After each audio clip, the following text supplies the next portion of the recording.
It should be live streaming, just waiting for it to come through.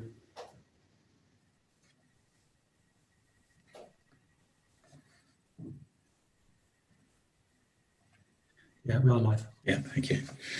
Right. Welcome everybody to the second meeting of Haverhill Town Council's Energy and Sustainability Committee. It's been a long time since we've met. I think the first meeting was back in March. Have you any apologies for absence? No, we're not expecting any apologies. No. Okay. Declarations of pecuniary interest and requests for dispensations. Do you have any? None received. Okay. Minutes of the previous meeting. Just like to confirm the minutes of the meeting held on March the 10th, 2020 as a true record. Do we have a proposer and a seconder, please? Or any comments? Laura, I think. I was proposing. Thank you, Laura. Seconder, Alan. A show of hands, please.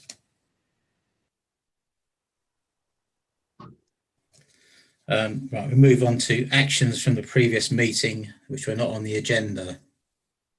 Item A, ESC 20/004B, contact with other agencies. Yeah, so it's a while back now, but I'm not aware that anything's particularly changed. So SALC thought it would be a really good idea to get together with other councils. In actual fact, recently they have announced they're going to try doing some what they call a benchmarking club, so people comparing notes. Hopefully we'll find out who else is working actively on climate change. We know that Woodbridge has been doing quite a bit of work on climate change, with the climate change group, etc. Yeah. But they're certainly interested. Havery Housing, the Chief Executive Andrew Smith has confirmed that Havery would be like to be part of, or at least have a part in any community group that might be set up. Obviously, I guess from their tenants' point of view, it's very appropriate. And if Gary was here, he would tell you that he's in contact with the officers at West Suffolk and Suffolk County Council already.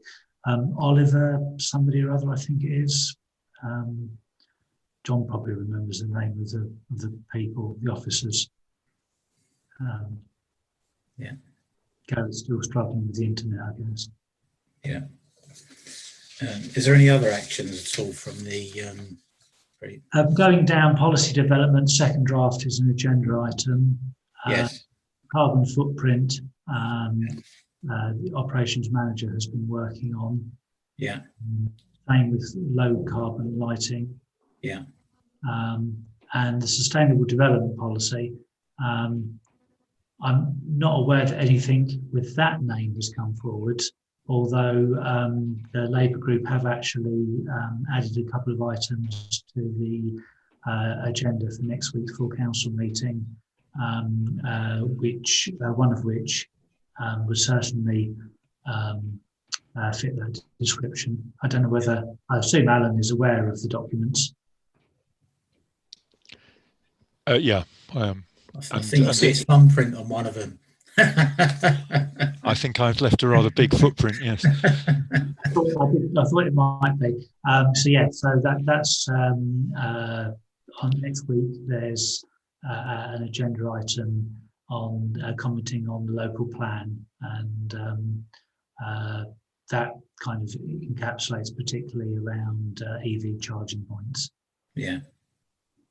Then there is, well, actually, the next one's a local plan as well. So that fits in. So issues and options is a live consultation at the moment, and it may well be that the work that Alan and Pat have done will be a bit of a trigger for other comments along the same lines. Yeah, Alan.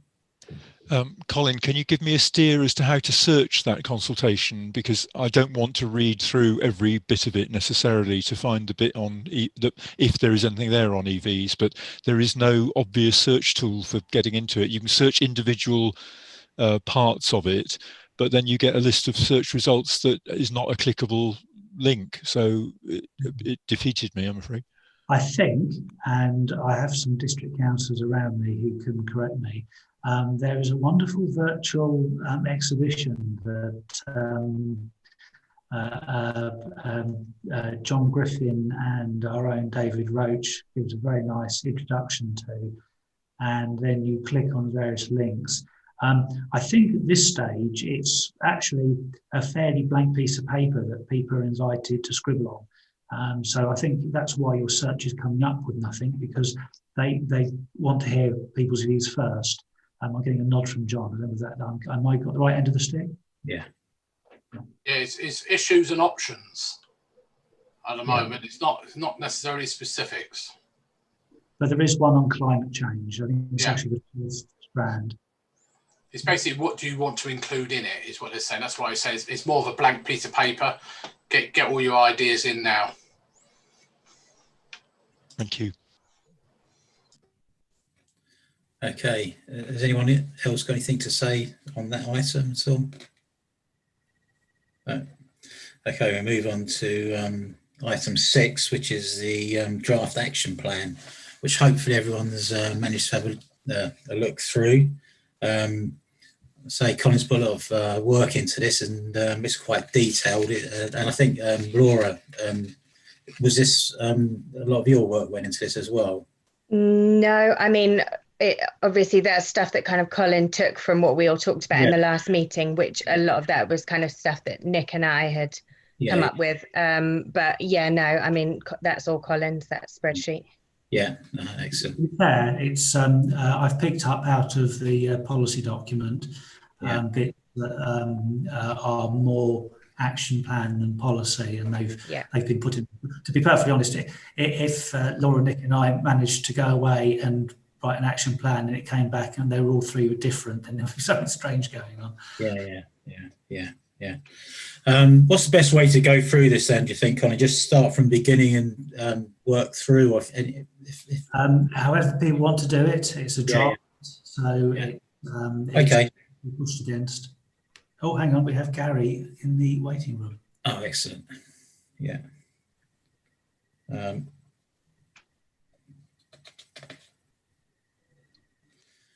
What I think I'll do is I'll read down through the objectives, and then if anyone's got anything to say, around that objective, around the target or etc. or commentary, just chip in as and when, please. I can put it on screen if people. That'd be great if you could do that, Colin. Yeah.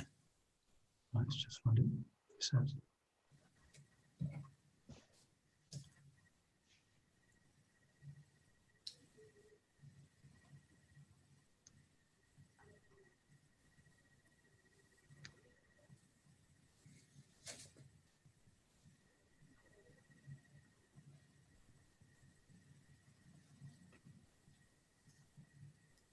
Oh, well, that's going to be too small to read. I can make it a bit bigger. Yeah, I think if you can, that's it.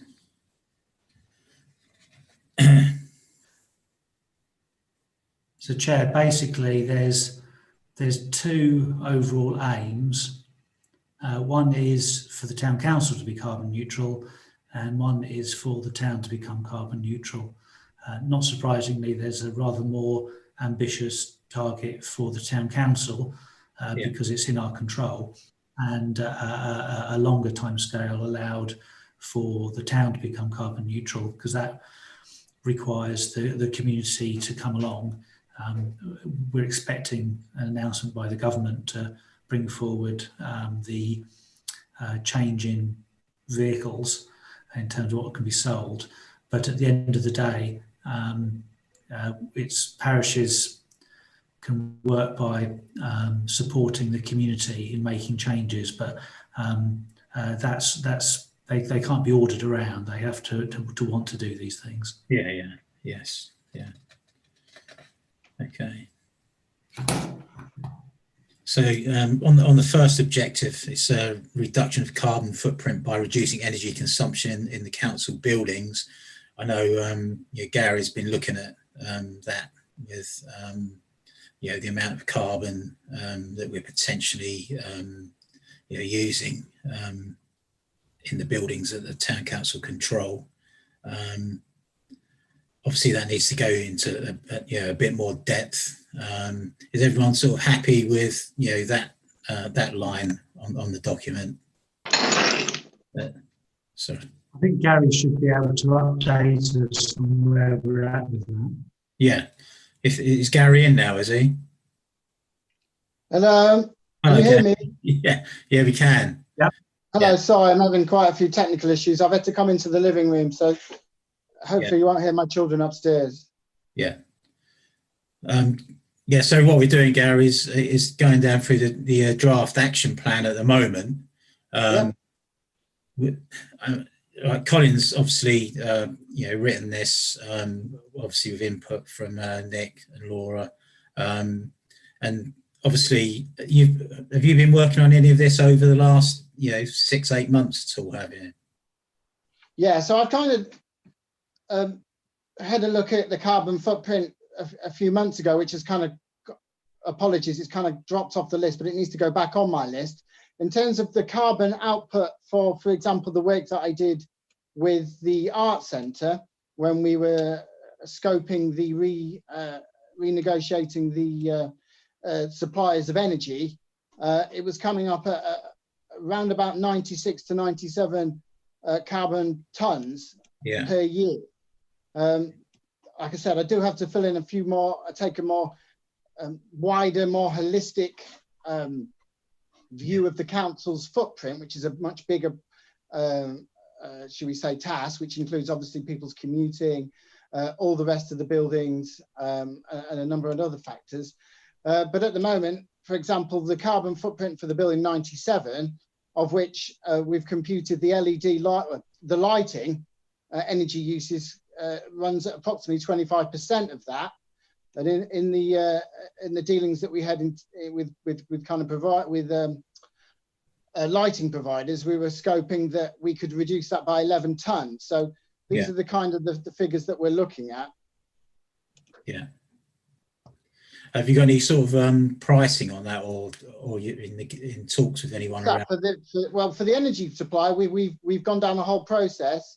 Yeah. And we've now completed the energy transfer from the previous, which was Total, for the electricity, and that's now been ported over to Ecotricity.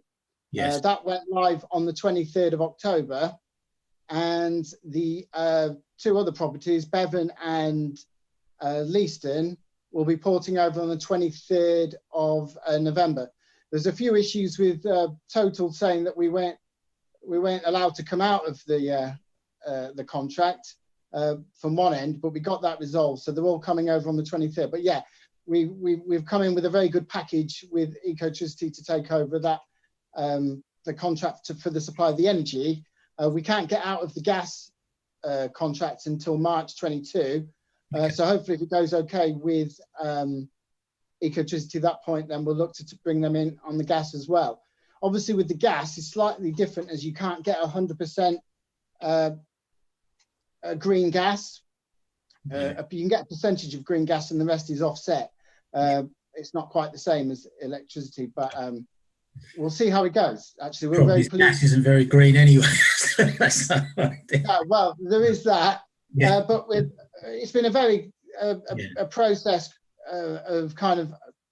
I basically contacted 10, 11 green suppliers. I mean, there's only 19 green suppliers of energy in the country which are certified 100% green. In that way.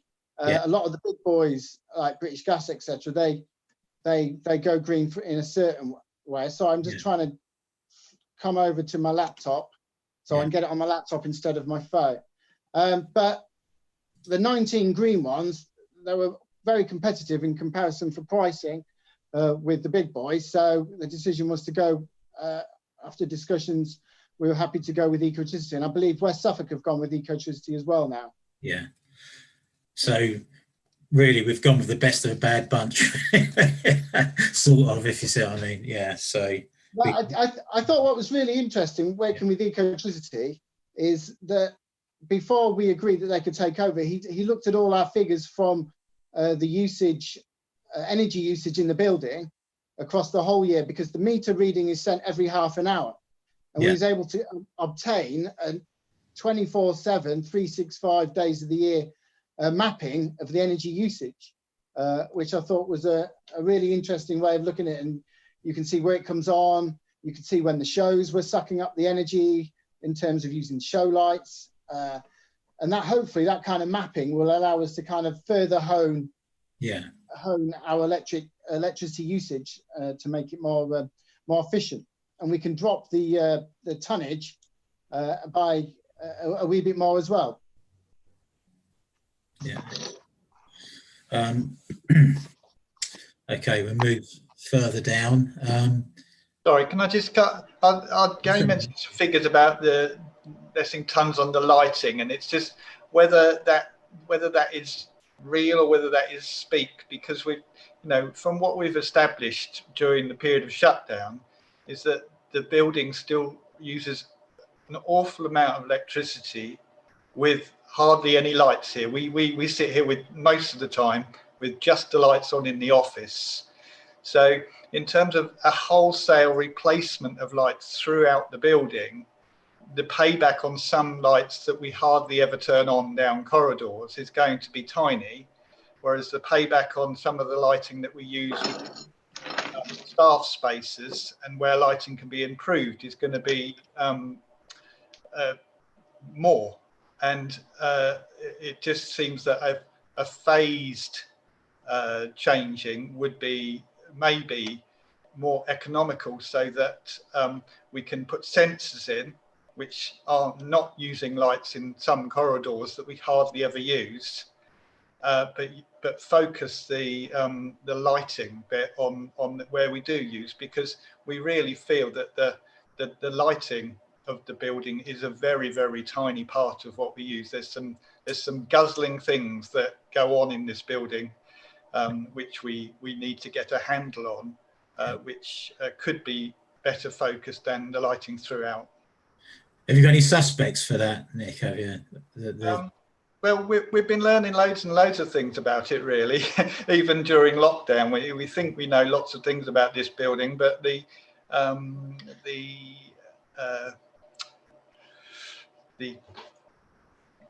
air handling in the toilets, for instance, has got an in and an out, and even when you think you've turned one off, one is still running. We are a little bit suspicious of the freezers in here as well, but we think there's stuff that just runs in the background that we just need to look at. We don't know about the we've turned off these toilet and bar systems, but we haven't had that bill through yet to see whether that's made a difference. Before Gary changed over, we had tried to get hold of Total Gas and Power to see if they'd do some half-hourly readings for us while we turned things on and off. But maybe Ecotricity, once we're with them, might be a little bit more okay with us doing that, so that we can actually test out a couple of our theories which we've come across. So, we generally run about sort of 5 freezers and 3 fridges, and we're down to 3 freezers and a fridge. And we've turned off everything in the bar, all of the air handling up there, all of the air handling in the toilets. And we generally exist here on minimal energy as much as we can, but the building is surprisingly energy heavy, even throughout that period. What do we think of the vent in the kitchen? Because that's a very noticeable use of 24/7 electricity. Yeah, there's a big vent which runs in the kitchen, and we've tried turning that off, but the freezers then overheat. But we have just done some work on the back air vent of that kitchen, and it's now really cold in there, because so we might try that now, because the whole room is colder. So we're going to give that one a go to see whether that is working as well. But if the freezers weren't plumbed in like they are, they're actually plumbed in rather than on plugs, we would have just shifted them to another room that's got better ventilation than that. So that's another option, is that we try to, you know, those freezers, but we don't have that many rooms in the building really. I think to give a bit of background to what Nick's just said, the nature of the lighting, you know, stuff that we did that I did during lockdown was to gain work with a number of companies, and it took a bit longer than it normally would have done due to obviously people couldn't attend the site, in order to gain quotes, you know.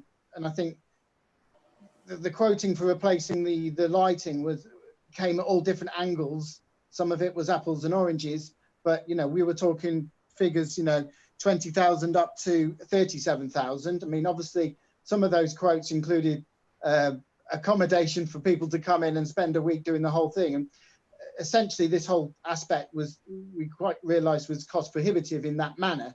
Obviously Nick said, the whole point that Nick said about the lighting being a percentage of the building. So from what I could understand, that wasn't necessarily an avenue that we were looking to go down and bring in any kind of external contractor to just suddenly spend 2 weeks changing every single fitting and light fitting and bulb, adding new electrics and sensors. But as far as I'm aware, that I think that there is still a wish to improve the lighting, but do it piecemeal, bit by bit, using in-house and local suppliers. I think that's kind of where we're at the moment. Okay.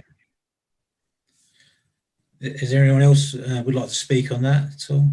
Yeah, hi. Sorry, Laura. Tony, can you not see me on your screen, Tony? No, sorry. I've had my hand up first. So sorry, I should have realised you couldn't see me. I thought you nodded at me a while ago, but then okay.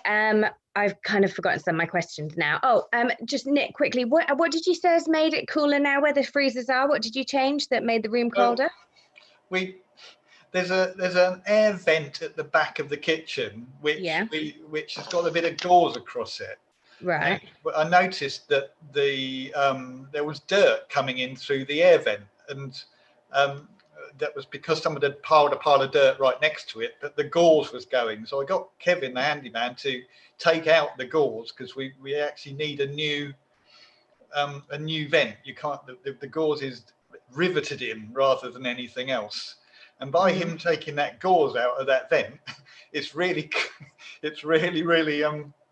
blowy and cold in the kitchen. Right. Okay. So we might just need a lesser mesh gauze, or 2 gauzes in, and it can keep the kitchen colder, but still keep us a bit healthy.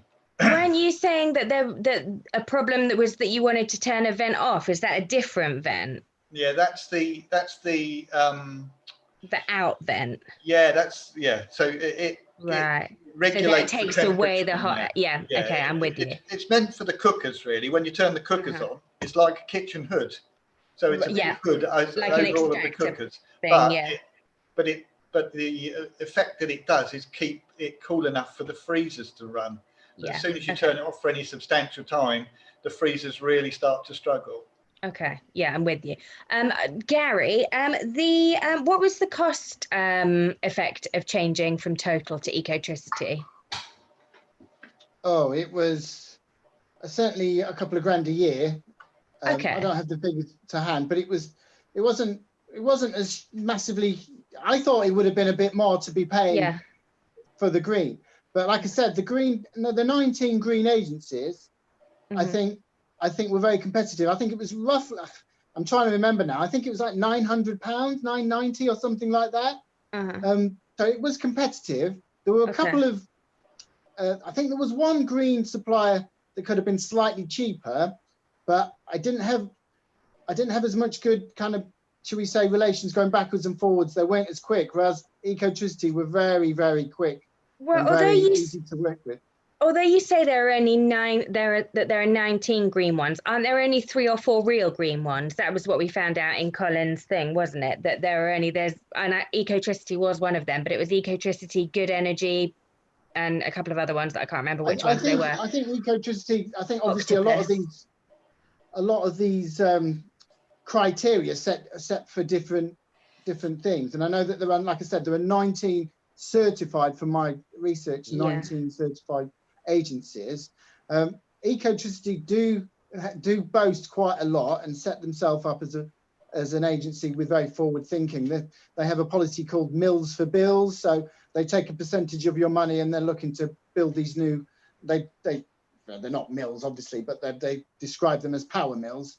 I mean, the experience of them was by far better than with the others in terms of the response times, and they were always available. So it seemed to me to be a bit of a no-brainer that they were competitive on price, competitive in public relations with us, willing to go the extra mile. You know, at that point, for a couple of months of conversation, there was no contract, obviously, but they were quite happy to be involved.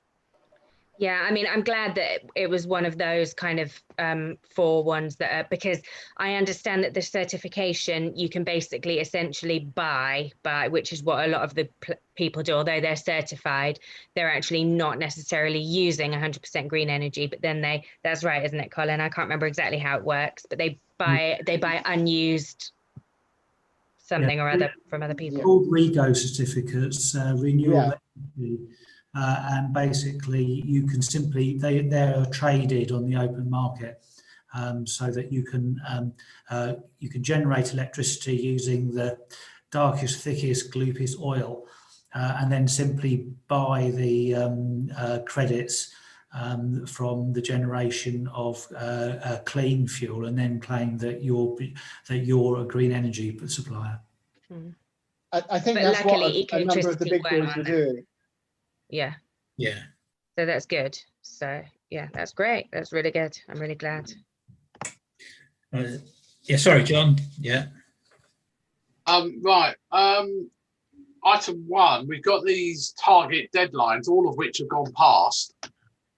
But I think that probably 2 of them we haven't actually got, which are the quotes and the actually appointment of any companies or internal working, our own staff to do things, which I'm very keen to do anyway.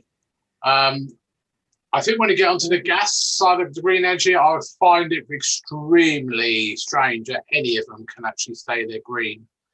Over 55% of our gas is imported from Qatar by ship. 42% is imported from Norway. We have very, very little coming out of the North Sea now. So I don't know how it can all be, any of it can be green. Well, I mean, gas contains and releases like methane and CO2. Oh, yeah, what it does. I mean, we have ships. Nature. Oh, that's right. We had ships we built that actually were powered by the gas from the burn off of the gas. That's how we used to power them. So yeah, I mean, I'm a little bit disturbed that we haven't actually sort of done anything yet in terms of even replacing a few light bulbs in the Leiston. I'll stop calling them light bulbs, lamps in the Leiston. So I think we need to get on with doing little bits here and there. I think that. Yes, sorry, Gary. Well, can I just speak first? Just to say, we have had the COVID epidemic. I mean, things could have gone on in the background, but we haven't had any sort of meetings since March. No, we shouldn't have to have meetings, Tony. We should just be able to get on with it. Yeah, I understand that, yeah. Just replacing panels in the Leiston Centre is a dead easy job. We did it in 2 days at my gym, and we saved 2/3 of our electricity bill. Yeah. Can I just make a point that the Leiston is, no one's used any electricity in the Leiston since lockdown, and it's going to come back very slowly. So if we're going to target where we can best use energy, then the Leiston could be behind the others, because the usage of the Leiston is less than in some of the other buildings, which may be higher consumers. Yeah, but the Leiston is a lot easier to do, Nick, because most of them are 60 centimetre panels in the ceiling. Very easy to replace, rather than individual lights on walls and things like that. Okay, Laura. Oh, good. You can see me. Wasn't sure. So if the office in the arts is the thing that's being most used, that's where the lights at the moment are actually on, then I think it makes sense to do the office lights first. Are we held up on office lights because actual fittings need to be changed rather than just the lamps themselves. Gary? Sorry, can I just be clear here that we spent a couple of months, so myself and Dylan spent a couple of months with 5 or 6 companies receiving quotes for changing all the LEDs, changing the lighting, and receiving those quotes. Like I mentioned, due to COVID, it did take a bit longer. We then had the conversations with Colin, and I did obviously discuss it with Nick also. From that, obviously the discussion was that it was quite cost prohibitive. So since then, I have worked with Dylan to put together a plan of action for changing the lighting at the art centre from this particular point now. So I have had conversations, and I've got emails here from Dylan stating that he's costed up or the lighting to change the lighting at the art centre for X amount, which obviously I can hand to you, but that is ready to go. There's 2 things to that at the moment. Is that the difficulty with doing that now is that, as Nick knows, that we need to sort out the emergency lighting system at the art centre. So that will be the very first thing to be dealt with, and then we will action the lighting at the art centre bit by bit, obviously with the public areas to be done first. So I think it's slightly disingenuous to say that we're not ready to go at this precise moment in time. I have costings from Dylan for all the lighting for a couple of grand, 2,500. Obviously that's the whole shebang. That's not right now, tomorrow, but we are ready to go. So I have a note here from Dylan to say it will take Ben and myself 7 to 8 days to replace all the emergency lights in the building with the help of a local electrician with 1.5 days of electrician time to deal with the issue that we have with the emergency lighting system, to upgrade that. And then as soon as we're good to go, beyond that, time allowing, that it's ready. Yeah. As far as I'm concerned, people can start work on that straight away, as long as there's approval for spending a bit of money. Yeah.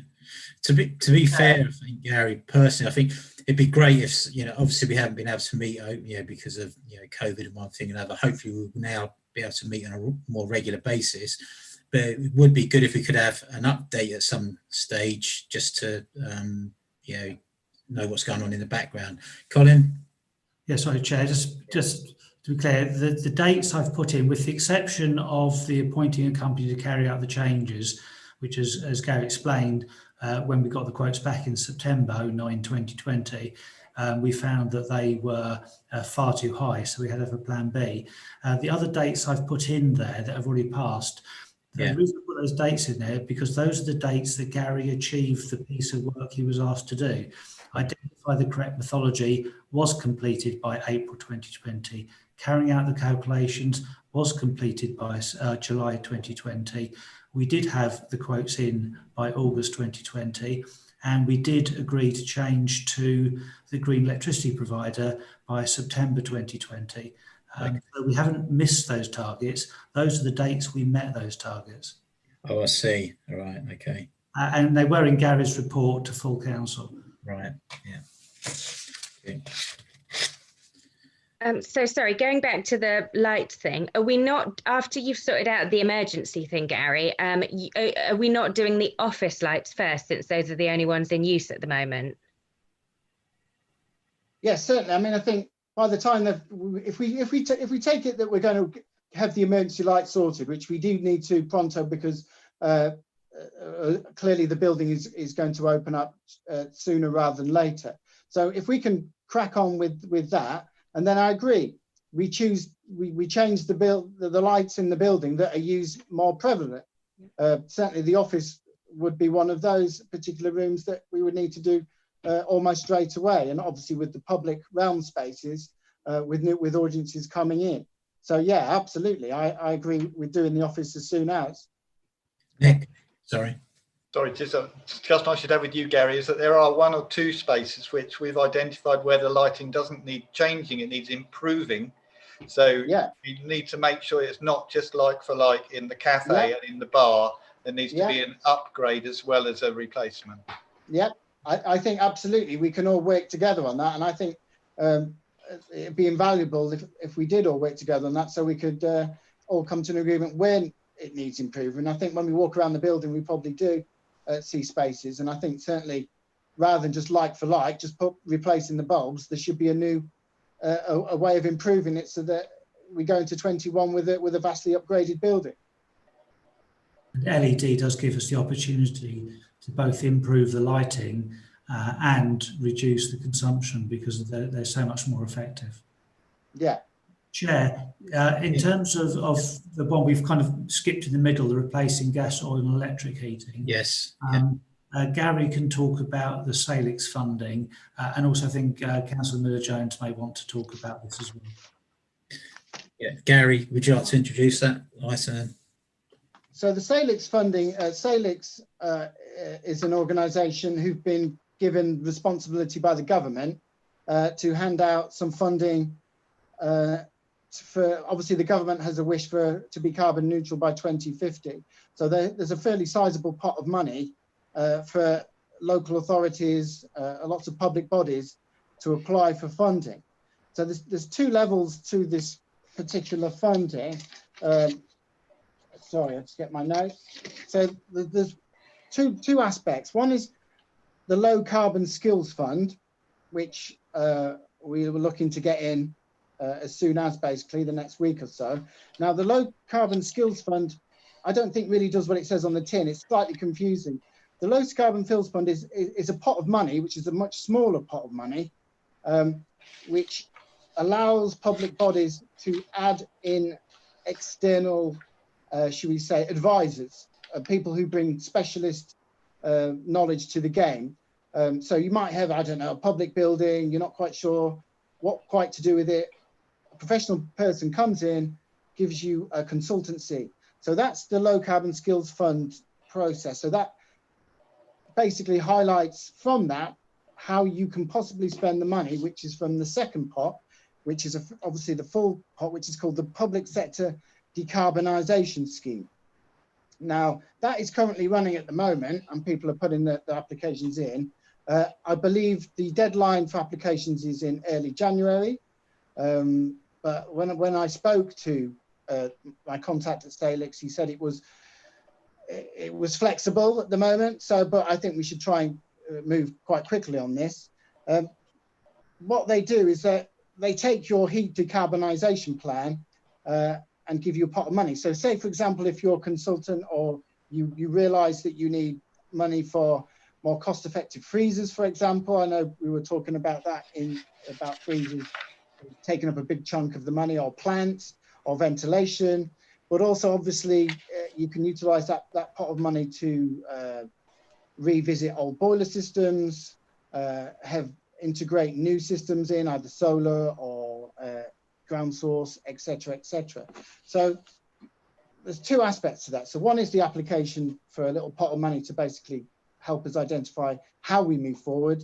And the second aspect, which is the full plan, is the fund to actually deliver upon your HDP, which is the heat decarbonisation plan that you put together in the first aspect. So I did speak to them the other day. They did say they are currently processing, but like I said, they said they run on a Wednesday, so there's an online process. I think the next aspect for us, after looking at this, and I think Laura, you said that there's a consultant that you know who possibly could be interested in helping us, and I think that segues into taking some kind of professional advice about that. If we can get, for example, a quote from this gentleman or a number of agencies for that, and then we can put that application in. Like I said, the deadline for that one was the 4th of December. So if we can get that done the next couple of weeks, I think that'd be really, really key. Yeah, Laura, please. Oh, the HDP, is that what it was called? Yeah.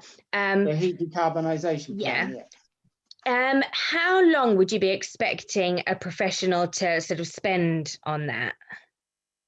I spoke to the chap, Charles Pegg at Salix this morning, and they're not expecting it to be massively in detailed. Okay. What they want is a ballpark figure of, at the moment, it's, so for example, what they're looking for, the first aspects of application is how much is it going to cost somebody to help you? So if if the person says it's going to cost, my consultancy fee will be £1,700, whatever, then the application goes in for £1,700, agreed. The person comes in and working with us, that consultant / agency puts the HDP together. So it might be, for example, hypothetically, you say we want to change the boiler system to ground source and a mix of solar. You receive quotes for the application of that work, and that is the request that you put into Salix for that pot of money. Yeah. So I mean, with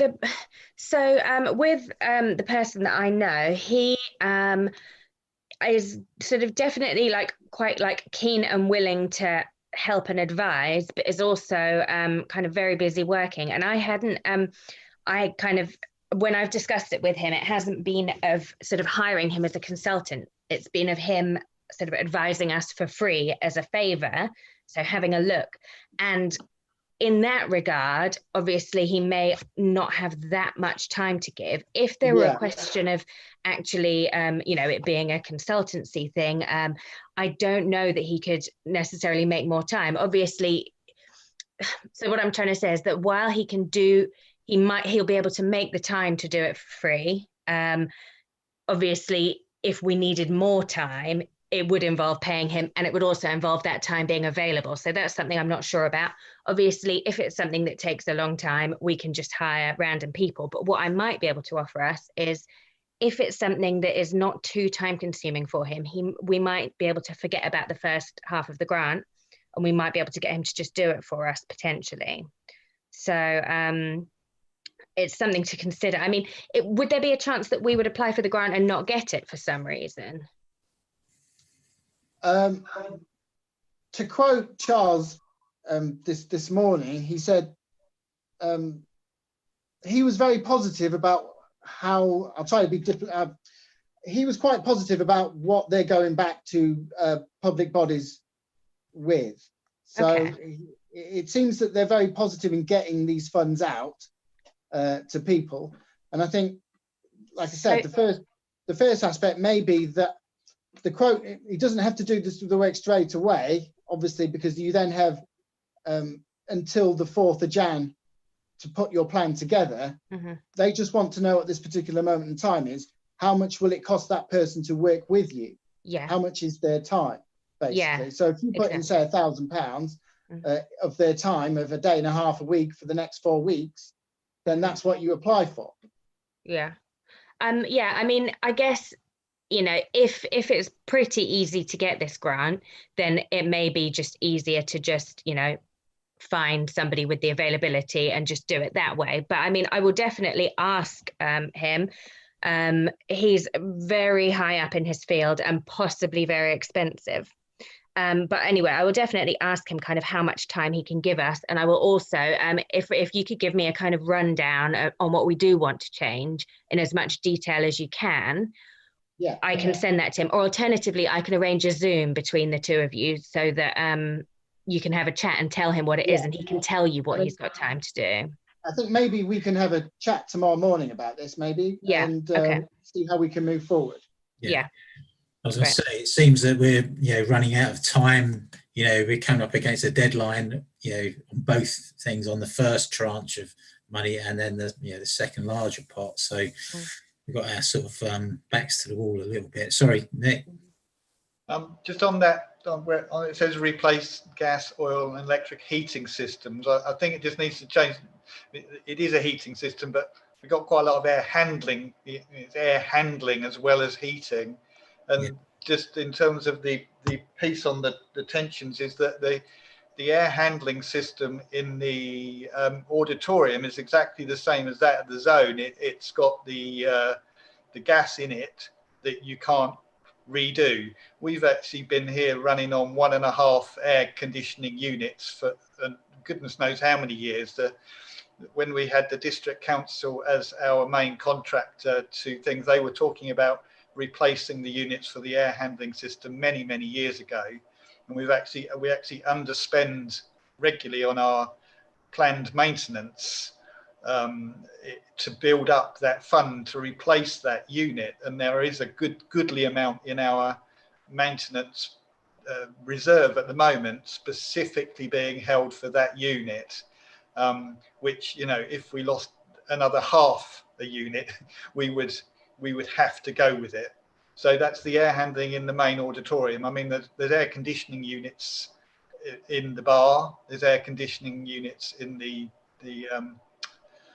projection room and all around, and I mean, we're not going to be able to do without those, but the air handling unit, we do need to acknowledge that one in the Arts Centre is also one which you either have to change or modify so that it can be used, the replacement for the gas that you can't get anymore. Thanks, Nick. Laura, sorry. How much money do we have in the maintenance thing for replacing that unit? I haven't got that. There is a reserve there, which is not just for that unit. We have our underspend. I don't know, Colin, have you? I'll look. Okay. While you're looking at that, Gary, what is the maximum you can get for the second part of the Salix thing? He said there was no upper limit. Ooh, 50 billion. I think the pot was about 1.5 billion. Okay. So it's a fairly sizable number. I think, going off what Nick's just said, there's 4 categories of technology that you can apply for. Category 1 kind of essentially is heat pumps and boilers, etc., etc. But category 2, and I quote, technologies that do not directly contribute to the heat decarbonation of a building, but reduce overall energy demand, for example, insulation, glazing, and ventilation. So that, to me, the issue with the air handling, I think, would probably fall under one of these categories, being category 2 of the particular application pack. I know some of these more modern air handling systems actually take the heat out of the stuff that's going out and then transfer it into the incoming. So you're going to get quite big energy savings with that. Yeah, so I think it'd be a great idea if you could look at that. In answer to Councillor Miller-Jones' question, £143,000 is currently sitting in the maintenance reserve, and that's pretty well there for the air handling system. But yeah, I would just endorse what you're saying. The heating system, because it's likely to be an air source heat pump, then yes, it would be working directly, as you say. So it would be a completely different, it'd have to be completely redesigned, I guess, because it would work a completely different way, significantly more efficient, but hopefully green. And yeah, just to confirm what Nick was saying, the gas, in terms of swapping for gas, the only reason that gas figures at all in renewable energy is because it can act as a standby fuel for the national grid to spin up generation very quickly if the sun goes in or the wind stops blowing.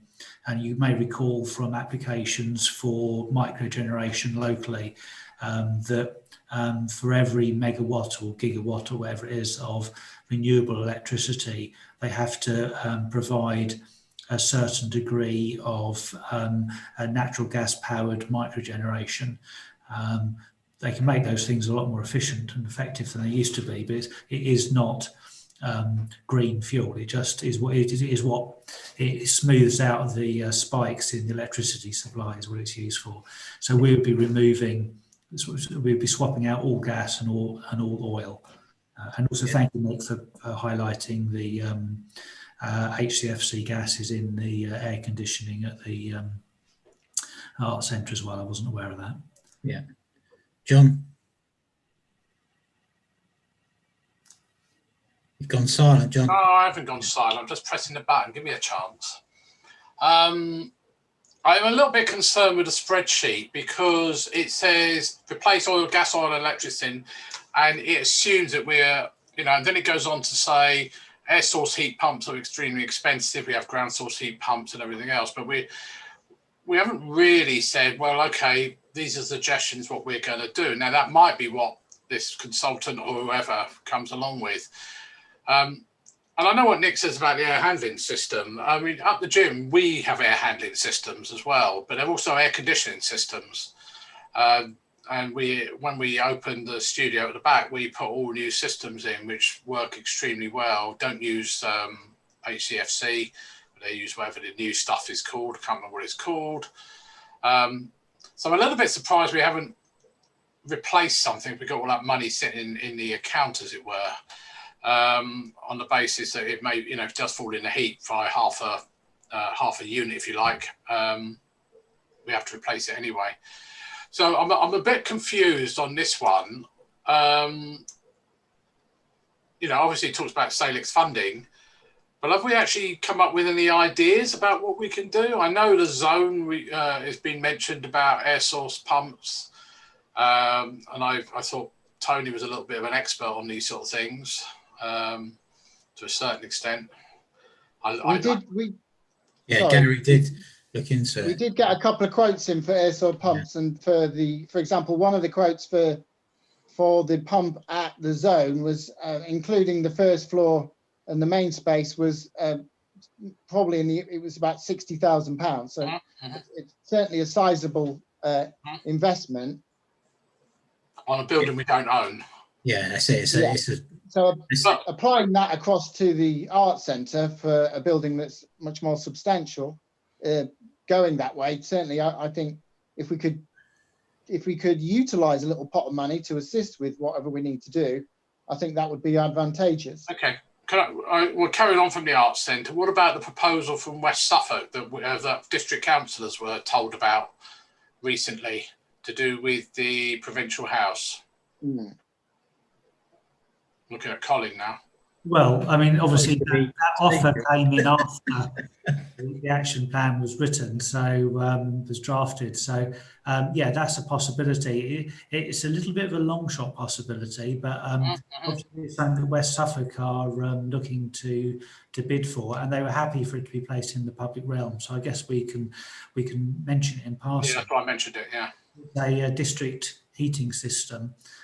So they would use Provincial House to generate the hot water and then pump it back to the Arts Centre, and I think the whole way down to Haverhill House at Lower Downslade. So good luck with them getting a clear path through all the rest of the utilities. But basically, yes, I mean, we know that district heating systems can be extremely efficient and effective in the way they operate.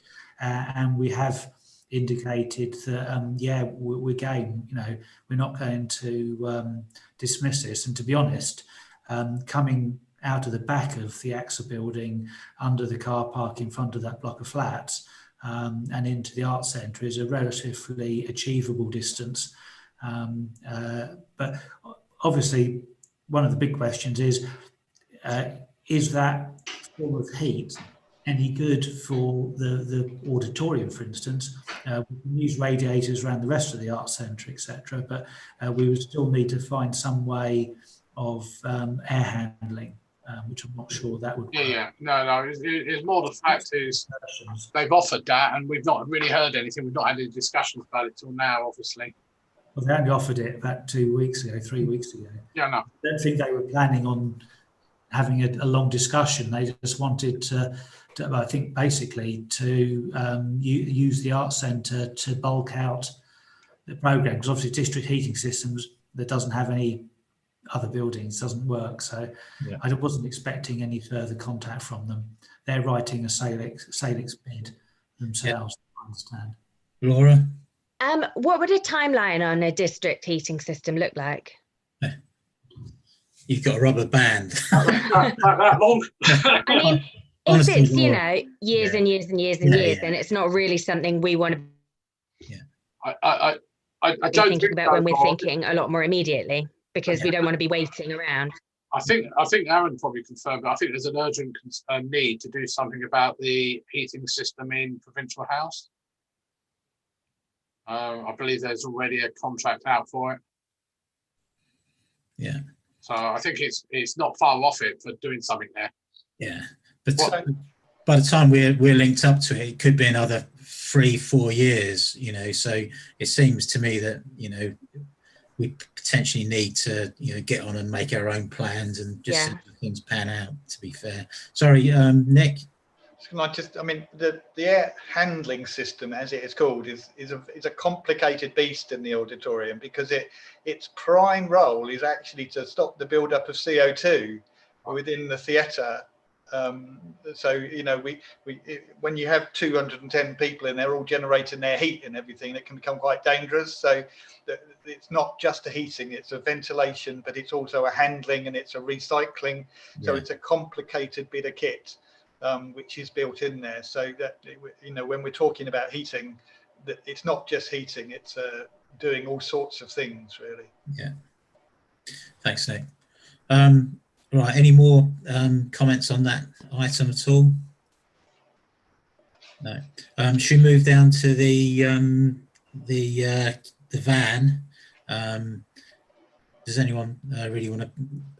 Obviously, everyone's read what's been written in the policy so far. Does anyone want to comment on that at all?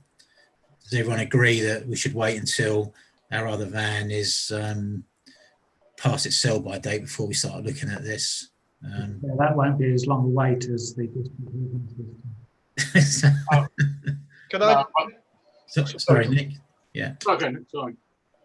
Can I just ask if whether the council might consider a couple of electric bicycles as well for people going between different venues within the town and around the town? If we had a couple of electric bikes, that could be quite handy for people who, you know, we have to drive up to get keys to the Leyston and people transferring between the zone and things like that. A couple of electric bikes would be really, really handy for if we could find a place to store them. Yeah.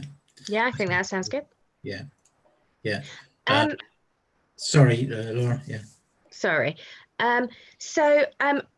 This is obviously talking about a new electric vehicle, which I agree with, but what about a second-hand electric vehicle? Because that would be a green option, because you wouldn't obviously be, you know, getting in. I mean, is that something we've actually looked at, like second-hand electric vans? Yeah. Aaron? Following on from that, is this to buy a van outright then, or have we also looked at kind of leasing? I think, to be fair, a lot of people lease them, and the only and the reason behind that is you know, the battery life. I think that's the pitfall of buying a second, unless it's quite a new second-hand vehicle. They dramatically lose their value, because, you know, the batteries only last. Obviously, they are improving with time, but yeah, something you've got to be very careful of. You don't buy a vehicle and the battery's, you know, not got much life left in it. So yeah. Second-hand vans tend to be quite high mileage anyway. It's quite difficult to find a low mileage second-hand van. Yeah, but to be fair, I think Nick's idea about getting at least, you know, one electric bike which we could use instead of jumping in the car, like as Nick says, to go and deliver some keys or go and run an errand or something like that, is a very sound idea. I don't know how we progress that. Do we just put it into the policy, or is it something that we can write that into the action plan? We'll have a policy statement about sustainable travel in any case. Yeah. So we can write that into the action plan, and it might be something that we can see whether we can get some funding for, because it's quite, from a grant making point of view, it's a fairly sexy project, I should think, because it's inventive and, you know, it's different. Yeah. Why not? Just to be clear, as Councillor Jones picked up, this is about the carbon footprint of a new vehicle. Now, to be honest, there's not an awful lot going to be a lot of second-hand electric vehicles around in terms of vans, because they're really only just coming out. And if we can hang on for a couple of years, there'll be a lot better performance and prices, if we're interested in price, which clearly we are, but this is about carbon, will come down in any case. The real issue here is simply the fact that because electric vehicles are front-loaded in terms of the carbon footprint, the assumption is that they're good for the environment because they will travel the same distance as the average vehicle. but ours won't. Ours will spend a long time doing absolutely nothing and driving very small distances. Hence the reason that there's quite a significant shift in the weighting of what gets used in terms of carbon footprint. So instead of it being 46%, it'll be more like 71%. So it's clear that as we're not using an awful lot of diesel, then holding on to the van for at least a couple more years until it gets to its 10th year, then that'll be time really. And I think particularly, I mean, there's a fair number. It looks smart enough from the outside, but if you get inside, I think it does show its age quite a bit. And I should think 10 years will be about getting full use out of it. And obviously, whilst we'll still be driving around in a diesel vehicle, and I know there are other councils that have changed perfectly good vehicles over to electric ones, that actually we're probably being more green by just hanging on. Yeah. Nick, sorry. We probably hire vans, larger vans than we currently have, 10 times a year. So if when the van is purchased, we should give consideration to something larger so that we could use that for our events rather than hire vans as well. And also, you know, we have used Kev's van recently on events when he wasn't around, and because it is so small, we have to make quite a lot of journeys in it. So if we could look at maybe getting a larger van that could put a lot of our outdoor event equipment in it as well, then we could save quite a lot of money that way. I'm sure you're right, because actually the Luton body van, in terms of manufacture, once you've got the chassis and the cab and the engine and the batteries, then actually what the rest of the shape of the vehicle is like is probably neither here nor there from a carbon point of view. So I think that's actually right, Lily. Yeah. Laura, sorry. Yeah. Just that talking about hiring vans made me think back to my whole thing of sustainable procurement, and how when we're kind of, you know, buying or hiring or doing anything, that we look at choosing a green option. And I don't know kind of where we are in the timeline of that being sort of, you know, a procedural thing that, I mean, because obviously we've talked about it and we've put stuff about it in the policy, and I think we've all agreed in, you know, in principle that we think it's very important to look at things like that. But for example, at the moment, if you needed to hire a van, would you be looking at, you know, hiring the greenest option possible? And is that something that is kind of required now? We haven't hired a van. So we haven't done no, but if you were, yeah, yes, we would certainly start to look at that. You know, we haven't used a generator. We haven't used a generator either at our events as well. So we have started to do the things which we said we were going to do. Okay. Rather than use a generator at the Halloween Trail, we accessed electricity from the site where we were as well. So we have started to incorporate those into the events as well. During the summer, we didn't generate. We didn't generate any. Well, we did one.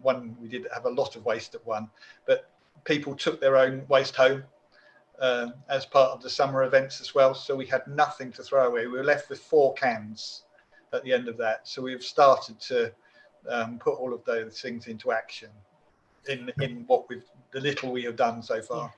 Right. John? Yeah, we've got to be very careful. I know what you're saying, Nick, about the van, to buy a van. You know, a Luton type electric vehicle, brand new, is about 60,000 quid. You've got to hire a lot of vans to justify having a Luton size van. Now, if, you know, a Transit, Nissan, whatever type van is about half that price, 30 grand. I didn't mention a Luton. Colin said no, but that's the size of van we normally hire from Practical. Yeah. We generally hire the Luton because it's the only one with the tail lift on the back. Yeah, well, that's okay. That tends to be normal. That size of van, maybe the only one that has tail lift. But what we've got to be careful about, as Colin says, is lying around for a lot of time while whoever's using it is doing some work. So the depreciation on it, if you're not leasing it, is going to be horrendous. But also, as Colin mentions on his report, is you know, to build an electric vehicle from a carbon footprint point of view is extremely high. So we have to think about both sides of the equation. I'm not saying the current van is any good. I think it's fallen to bits in many ways. The doors and tyres and God knows what else. So we've got to be very careful about what we're trying to achieve, where we're not actually spending carbon on day one. We might be saving it on day 2 onwards, but that's my view on that. But yeah, definitely that van will last for a lot longer. It's not being used hardly at the moment.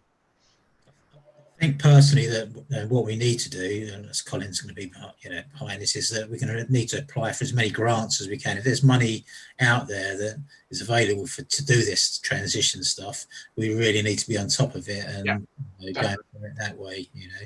That's personally. Any more comments on the potential van, etc.?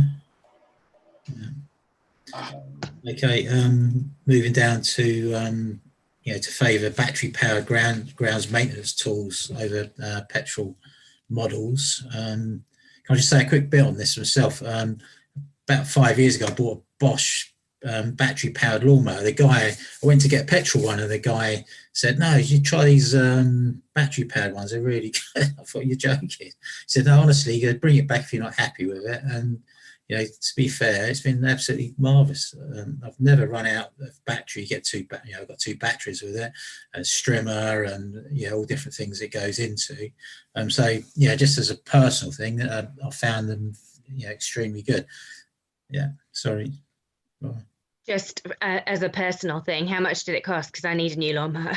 Quite a long while ago, but I think it was about 200-300 quid, something like that. It was very reasonable. And to be fair, where I've normally used petrol, which is a pain, you've got to go get the petrol, and after the winter, it's a pain to get started and all the rest of it. The battery one's always ready to go. It's a lot less hassle. And it's surprisingly, and I think that's a few years ago I bought that. They've come on a long way in that period as well. So I wouldn't be frightened about using battery powered stuff. And I've started to see commercial guys using battery stuff as well. So Audi always do some good stuff come early in New Year, but there are other providers are available. Okay, so we all agree that that's a good idea and potentially a way forward there. How are we for time, Colin? Are we? Well, I think we're okay. I think the next section is probably more holistic in any case. Yeah.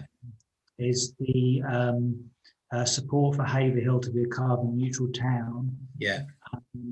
And really the key thing there is really assisting in forming a community group to enable people to engage in the particular aspect of the environment that they're interested in. There's so many different models out there and so many different established organisations, transition towns, sustainable towns, all sorts of different things. But the important thing is an umbrella that allows within it people to set up special interest groups, so that people who are interested in greening areas can focus on that. People who are interested in investing or hands-on, like the Freeco side of things, actually setting up a community company that people invest in putting solar panels on roofs of buildings. There will be a section of the community who would find that really interesting. Who they may not be interested in litter picking, they may not be interested in recycling schemes, but they might be interested in actually doing a business, a community business that rivals the sort of stuff that Froome are doing in terms of investing and literally making basically the community making a profit by generating their own electricity, so that that resilience towns can have.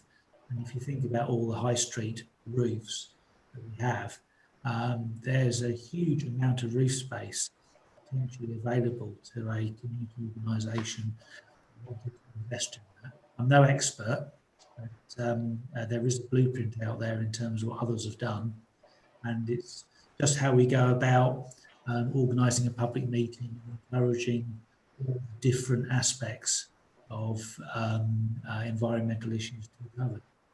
Yeah, Nick and John. Yeah, it's something I've been really keen on. Obviously, I put something to the council to contribute to this part. Really, I mean, we're finding it really successful with the artistic license Facebook group of a group of people who have got a specific type of interest. They're not all visual artists. There's poets. There's things like that. So a starting point just to get a discussion going would be a group like that to get that going. And there's quite a few models as well where projects grow out of those things, educational projects with schools, community projects as well. So I think a really, really good place to start, which is a very simple space really, is to get an inspirational group going of people who have got an interest in that. When I did the couple of lockdown surveys that we did, there were at least, I think, 50 to 60 people indicated that they were interested in volunteering for environmental projects. And of course they'll say that, but they won't all come through. But of that, there are a good number of people out there. And I think that's a really strong thing, is to build a community base from the bottom upwards, even if it's just ideas of how you get rid of your waste or things like that at home, just tips and things like that. People really like that, to start engaging them. Yeah. The other bit that just wonder whether is in here and whether we're going to consider is how we might offset things, by whether we are going to be interested in tree planting or anything like that, to see where that would come through as well, where that part of it might be, if that would come through the community group as well. Oh yeah, that line's missing off the thing. Is it fallen off? Hang on a second. I'll get up the a different one. I will.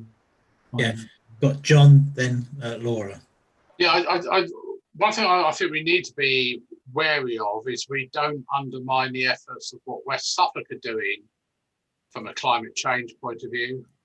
Also, grants are available. There are something like about 60 different, if you want to call them climate related, energy related grants available. And I think I've mentioned it before, particularly for businesses, ranging from obviously solar panels on the roof, which my gym's done, but also down to things like if you want to replace your paper head, not necessarily in COVID times, to have an air dryer in your toilets. There's all kinds of grants. So we've got to be wary that we don't try to do everything ourselves, I would argue, because there's a hell of a lot of information out there, and there are dedicated people at West Suffolk certainly and higher who perhaps will meet that, whatever that, I can't see it now, the item, whatever it was, where it said something about an officer, which I'm a little bit wary about employing even more people if that was number 3. Yeah. I'd be very wary about appointing yet another employee of the council. Yeah, I don't think we were, to be fair, John. I think Colin's going to be able to fill us in on that. Laura, sorry.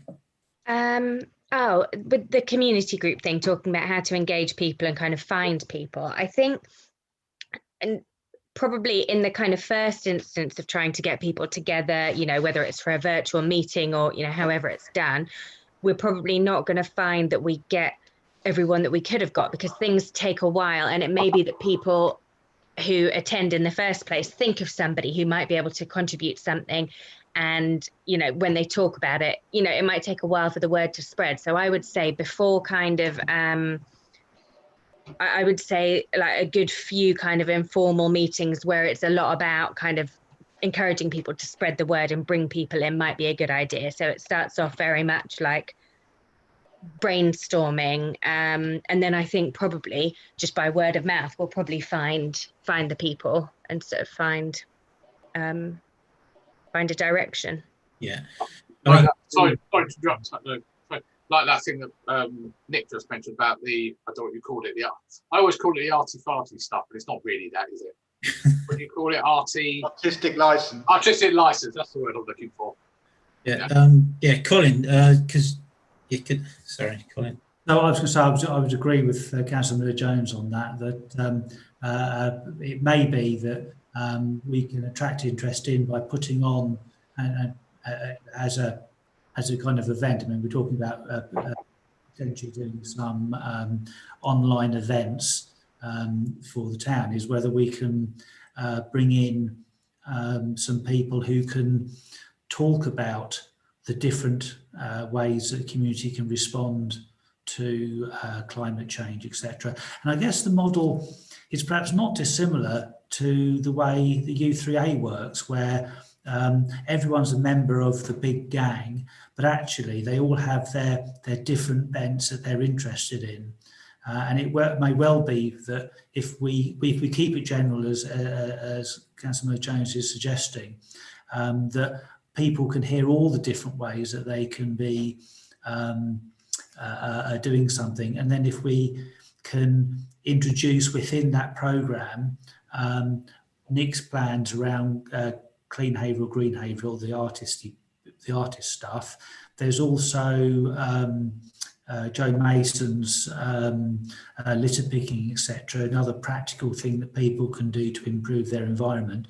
And we may find that there's some other things in there, so we can get people talking about the topic and seeing, the different ideas from around the country, what people have done, what whets their appetite, but also have these immediate things that are already happening in Haverhill that people can join on to if they want, or if they're inspired to want to do something different, if they want to.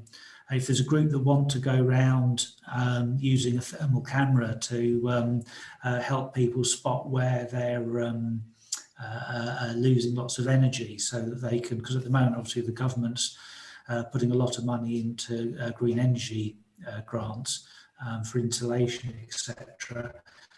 I think what Councillor Jones is describing would be absolutely perfect in that respect. Yeah. It's got mention around the appointment of a sustainability officer, Colin. You was potentially going to speak to someone at Anglia Ruskin, or? Well, I knew about it through that conversation in the first place. So, fully take on board what Councillor Burns is saying in terms of another job. This isn't actually another job. This is a potential internship.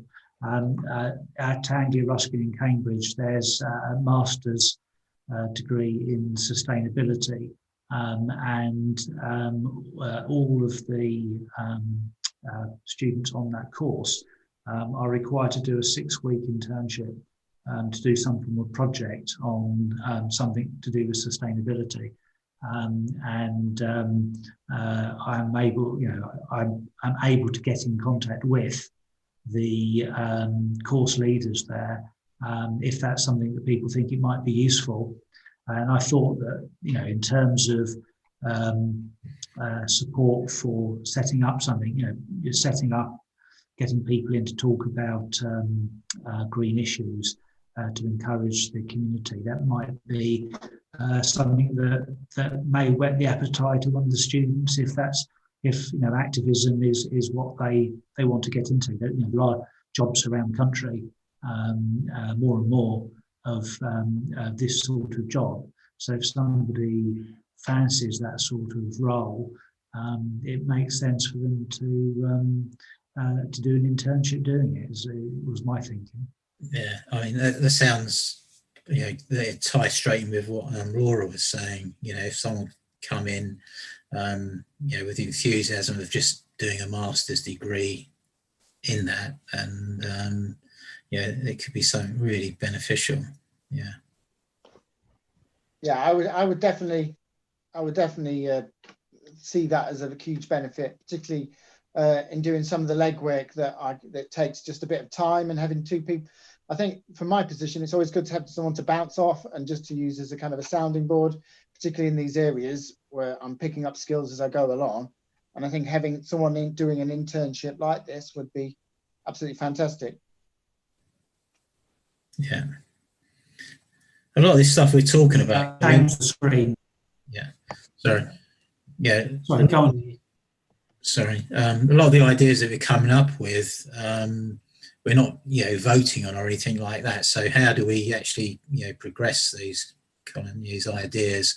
You can just put them into the action plan, or yes, I can update the action plan with what people are saying. Obviously, the action plan comes out of the policy that the first draft policy that councillors saw at the previous meeting.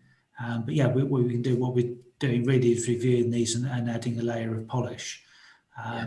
And the reason I've changed screen is because Nick pointed out, I was wondering what on earth had happened. But yes, I've obviously distributed a slightly older version because, as you can see, identifying opportunities for carbon sequestration is one of the action points. And this is really about finding unproductive land, and there is a great deal of non-productive land around Haverhill in terms of greening. That's not necessarily lots and lots of trees, although it does include lots and lots of trees, but it's not exclusive. There's other greening that can go on that can be very effective in carbon sequestration. So that's stuff that, there will be, particularly, the town council will be no difference. We won't be able to completely zero our carbon footprint, and certainly a town won't be able to, but we can get to the point where if we can lower the carbon footprint sufficiently so it becomes realistic to plant lots of trees, etc.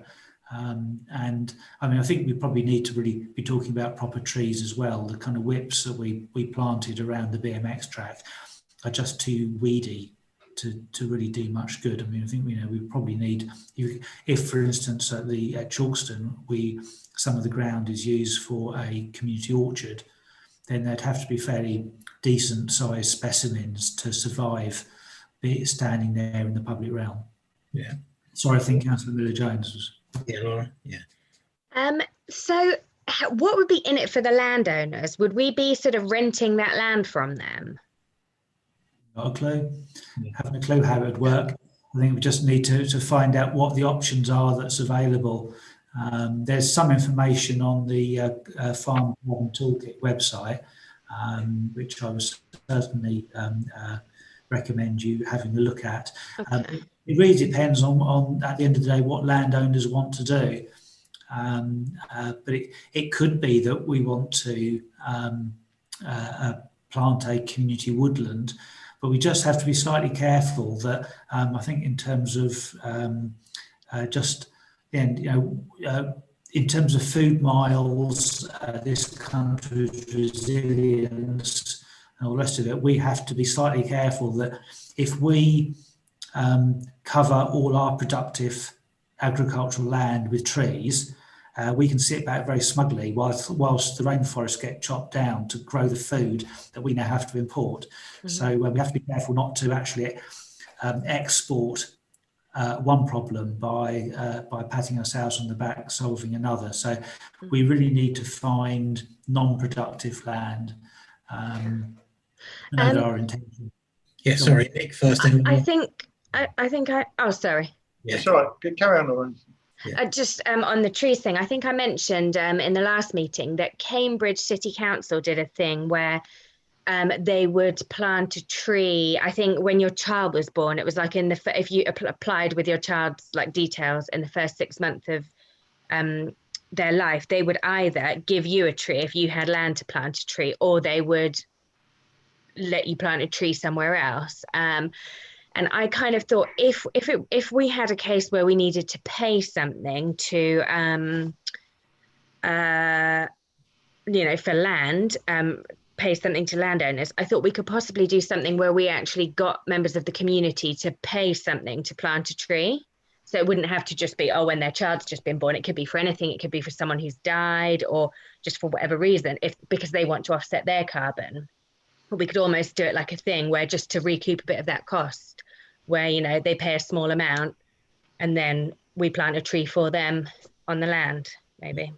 Yeah, what we've got to remember as well is that we're going to have a huge country park with the Great Willsey development, and at the moment most of that is just arable farmland at the moment, so which is going to become the park, the open space for the residents of there. So we should have plenty of opportunity to plant trees in that area for one anyway. Yeah, sorry Nick, sorry then John.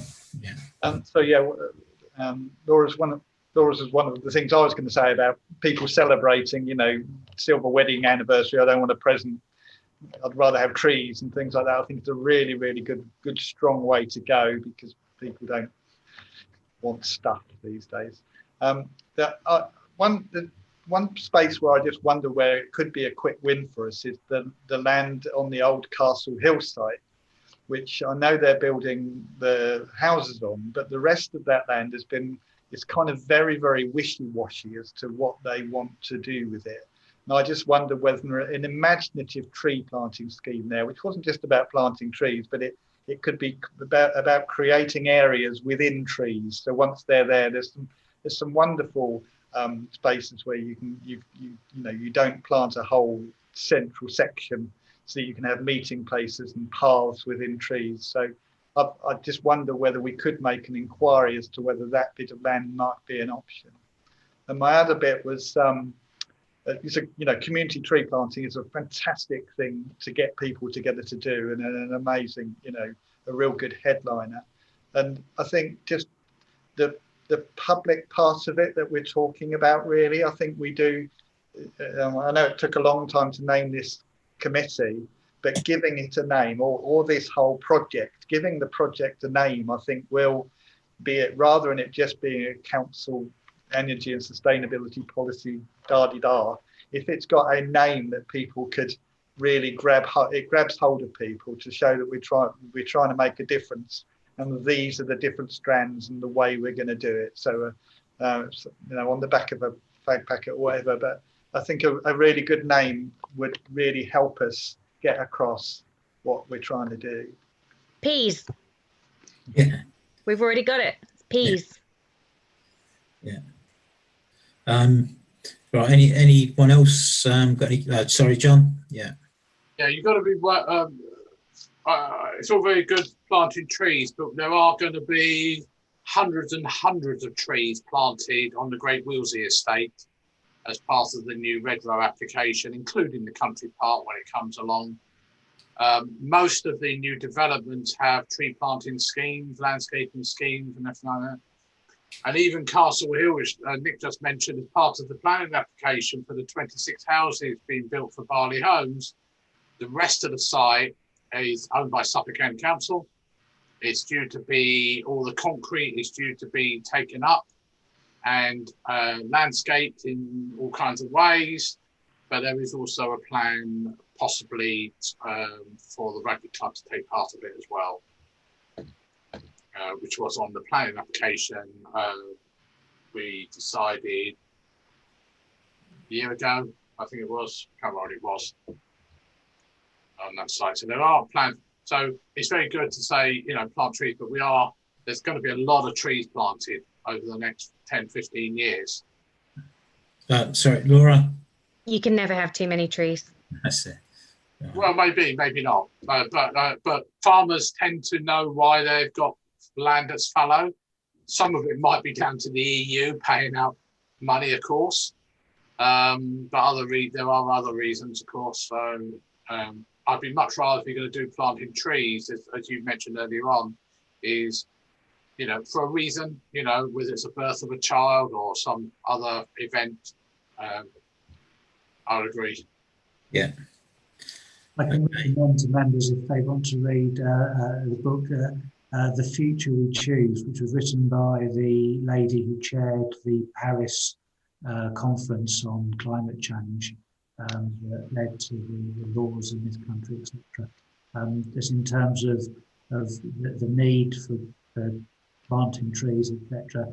We need to be thinking about how we can plant trees down the high street, how we can effectively turn, and I know there is talk about doing it, effectively turn the United Kingdom back into an arboreal forest, the whole thing, back over trees almost everywhere that we don't need the land for anything else.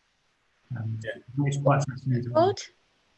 It's called The Future We Choose. Yeah, but just going back to that, I can remember, as part of the original master plan, going back to the time of Horace Eaves and all the rest of it, his big vision was to, when they built the Clements Chalkstone and the rest of it, is to plant trees everywhere.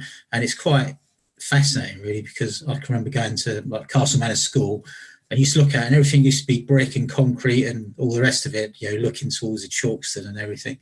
And I hadn't obviously been there for decades, and then I went to a meeting when I first got elected as a councillor, and the top floor, looked out, and everything was green. Just amazing. And you think, wow, that was his vision. He never obviously see that, but that's what the town council planned all those years ago. So, they was possibly ahead of their time. But it's great to see that people's vision. And that's as well as these landowners with stately homes. They planted these little small trees everywhere with this vision of what it was going to look like. They never see that. Their grandkids did. Yeah. So. Lots of this plant trees. Yeah, exactly. Okay. Well, that was great to go through all that. There's some really good stuff come out of that. Move on to item 7, which is the public forum. I don't know if there's any members of the public hanging on in there that would wish to speak. No. Right. We're now going on to the report from the operations manager, but I think you've gone through most of that, Gary, haven't you? Yeah, we've done all of that in the conversation. Yes. Yeah. So there's nothing else that you'd like to add, or? Yeah. Okay. No, I'll just start the chat with Laura tomorrow, I think, from what we've just been discussing. Yeah. Would it be helpful to have Nick on the chat as well? Yeah, if he's available. More the merrier for me. Do you have any time, Nick, tomorrow morning? Yep. The Christmas tree's coming in between about 8 and 10. So after. I have to. Sorry, I'm picking up my car, so I'm going to have to do the afternoon. Oh, okay. I thought you said morning. Fine. No, I did. I've just remembered. I'm collecting the car. Nick, are you free in the afternoon? Yeah, that's better in the afternoon after 1 o'clock. Yeah. Cool, magic. I'm good. Oh, I'm good until I've got to go pick Hal up at like 2:45. So we'll talk about it. We'll email. But if we could do, like between 1 and 3, that would be. All right, fantastic. Cool. All right. That's great. Right. Yeah, thanks for doing that. Anyway, right. Move on to item 9, which is what I'm quite interested in, is the sustainable transport. This is really important. I know it's not just down to the town council for us to do everything, but to be fair, we can hopefully push those that are meant to do stuff to do the right thing. And I think it's something in the town that's sadly lacking. Going back to what I was saying again, back to the past, that we used to be, when I was a youngster, when I was a kiddie, there used to be a double-decker bus service that used to go all around the town, was half the size. Used to go all the way around town, down to the high street. Everyone used to use it. And then obviously later on they had the hopper buses. And somewhere along the line, I don't know why, a lot of that seems to have disappeared, and we just seem to rely on the stagecoach with a bus that sort of goes round and on its way to Cambridge. It doesn't seem to be anywhere near as efficient as it used to be. John, I think you wanted to say something, didn't you? Well, no, I was going to say, I've been campaigning for this for the last 20 years, I mean, since we lost the hopper buses. Yeah. In those days, we didn't have the estates around the west of the town, like Hampshire End and Meadowlands and those sort of things. And it was a very good service that people, you know, virtually walked out your front door and the bus was there to take you downtown. If you wanted to go to Cambridge, you changed buses. Yeah. If you wanted to go to Bury, you changed buses. Stagecoach are working on this. They're a bit disappointed that our friends over in Ipswich don't seem to be very proactive on it, but they're the ones who withdrew the subsidy 20 years ago anyway, which lost us our hopper buses. Sustainable transport, you could argue, obviously, is buses, is obviously bikes, it's walking, whatever it might be. But I at the moment, in the absence of, you know, buses being electric, I mean, I get annoyed about things like Tesco's lorries. I'm not singling out Tesco's, but who are coming up from the Haverhill shop delivering their local goods while they're not electric. I have no idea why they're not, things like that. So it's not, I don't consider it just public transport. I consider it all forms of transport. Yeah. Says he with a diesel car. But I think in terms of the buses, Stagecoach are looking at circular routes again, but this time including all the estates, including the new ones, including Northwest, Haverhill, and that sort of stuff. But of course, COVID put paid to all their plans because they had all these big plans to do, and then the bus passenger numbers just dropped through the floor. So they are still working on things like that. But I personally think that Section 106, that definitely needs to go, and we need to move to what's the other Still, yeah, that's it. I think it's in Sudbury. Somehow they've got developer money, combined it with other money, and then they've was it you, Colin, was telling us around. There's a bus service that's been provided in Sudbury. It wasn't me, but it wouldn't surprise me because Baby wins awards for the way it uses Section 106 and SIL, using the community to get involved in participatory budgeting. And of course, West Suffolk, that's complete anathema. Yeah. I'll tell you who it was. Sorry, it was Susan Glossop. She knows a lot about it. I do about it as well. The problem is, Tony, coming back, is that all our S106, the big developments have already been done. Yeah. We're even if that one in the new local plan comes ahead, the 2,500 south of the bypass, it's not going to bring in much in the way of S106 for infrastructure and everything. So we've basically lost out because the law is at the moment that S106, unless you're providing it you can't provide it on site, it has to be spent in site. So everything for Northwest and everything for this one, Great Willesey, the vast majority of it is money within the site. So it's not the town it benefits. This is the problem with S106. Yeah, but as a town, Colin might know the answer to this, or might be able to point us in the right direction. Is that if we did want to try and provide a more sustainable transport system around town.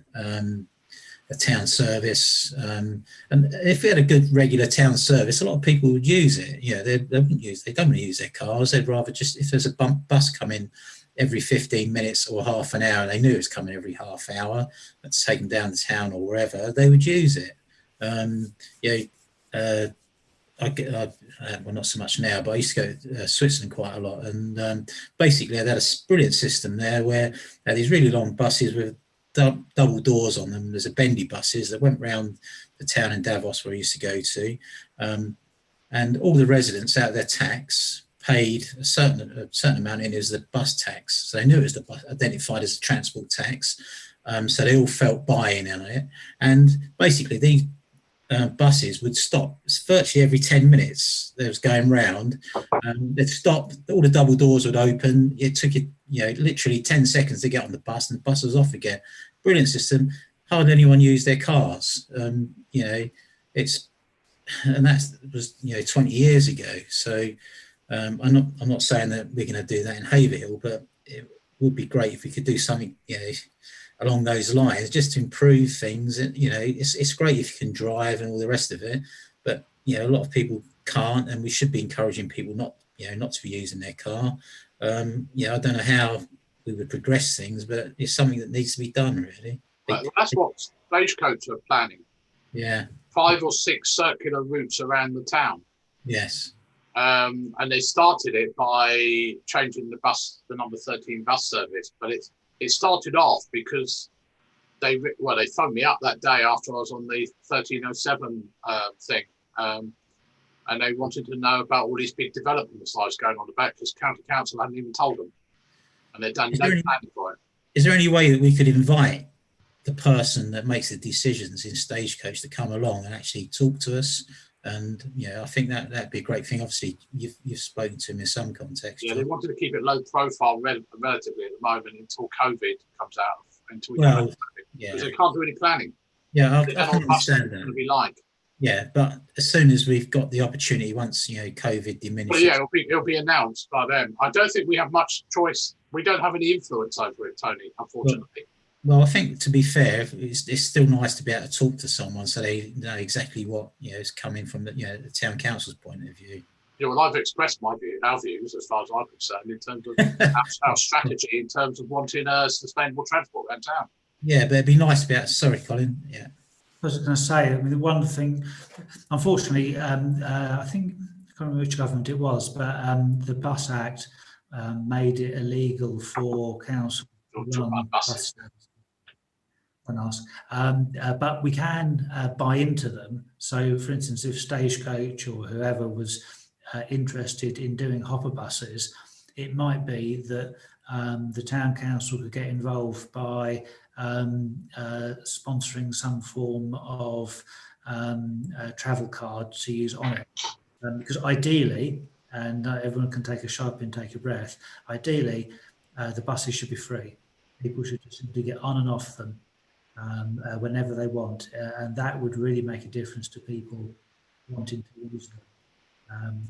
That's basically what they had in Switzerland, is that they paid a tax, and they knew they paid this tax, and so they was damn sure they was going to use the buses to get them. So to do that, you could actually say the precept's going up by a small amount.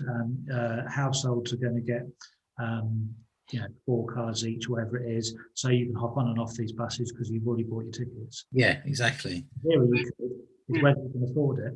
Yeah. Well, one of the things to do with that was our desire that we made 3 or 4 years ago for a, I don't know what you call it, a welcome pack for everybody who moves into the town. Here's your nearest bus stop. This is where you move to. With all these potential 10,000 people we're going to have moving in, some of whom have already done so, we really ought to be doing that for at least them at the very least, then obviously our existing residents as well. They should be told, not just sustainable transport, but all the other services that are available. No, here's the doctors, here's the town council, here's whatever it might be. Some sort of welcome pack of some sort. We could work with, Red Rail, Persimmon, whoever it might be, Taylor Wimpey. And it should be part of their, and it is, it's certainly part of their the travel plans that they've had to do as a condition of planning as well. To be fair, I should think that they would be very willing to take part in anything, because it's all part of making their development much more part of the town, and much more attractive to potential buyers of the property.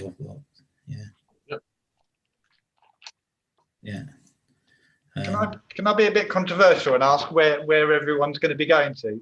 I'm able to walk. I'm quite mobile, but I can walk from one side of the town to the other side of the town fairly quickly. And we're not a huge town, but the shopping areas are quite a strange shape, and also the residential areas are quite circuitous and time-consuming to get around. And I wonder, before it would need quite a lot of research as to whether people would use something like that before putting it in place, because I just wonder about it. So that's just my question to throw out there. Okay. Yeah, thanks, Nick. Laura, please. I think they absolutely would use it. And I think there are all kinds of reasons that people tend to drive and not walk. And that could be mobility. It could be laziness. It could be because they've got children and, you know, for whatever reason, it's, you know, they don't want them to have to walk too far. They don't want to carry them. It could be because they're shopping and they've got heavy stuff to carry. But whatever the reason, people, when their buses are available, people do use them. And, you know, when there aren't buses available, people drive, and you can see that in the data, and you can see it. I mean, people complain all the time here about how there aren't buses and how, you know, they drive because there aren't buses. So, yeah. And come back, the other thing, Nick, you've got to remember, you know, Great Wheels in Northwest Europe, Northwest Haverhill are by the best will. You know, it might be great to spend 20, 30 minutes walking down a hill, 400-foot hill, but you ain't going to walk that up the hill. And you know, the Great Willesey particularly has been declared as a sustainable development. And I've argued for many times, unless you provide a good quality public transport system, how can it be sustainable? Because everyone is going to still drive. Yeah, thank you. You've convinced me. I was just chucking it out there, just asking. No, that's fine. Yeah, but it's things like, you know, the health hub and all that sort of stuff. We've got to make sure that, you know, if in the future that is in the town, so we can try and get everything as much as we can into the town centre, into the high street, so that it, you know, it gets people down there. It makes a community, and obviously, you know, if the buses, if they're going to one central point, it makes it a lot easier. I think Nick probably is absolutely right. If the sort of frequency of buses is the normal rural once an hour type bus, where it's rarely going to coincide. But we've got Gary sitting there who didn't even bother learning to drive when he was in London, like so many Londoners. What's the point? Buses come along so frequently, and unfortunately that requires a serious investment. But if it was, as Tony was suggesting, a bus every 10 minutes, like in Davos, then yeah, I think Laura would be absolutely correct. Everyone would use the buses because it would be a complete no-brainer. But it requires a huge investment. Other places have done it, so you know, let's try it. You know, I'd love for us to have something like this. I think it's, you know, something that gets people about. There's so much, you know, obviously now with COVID there is, but so much, you know, isolation. You know, especially in a town like Haverhill, where you have got, you know, two big hills each side of the valley. You know, it's hard for, you know, elderly people or those less able, you know, to get about.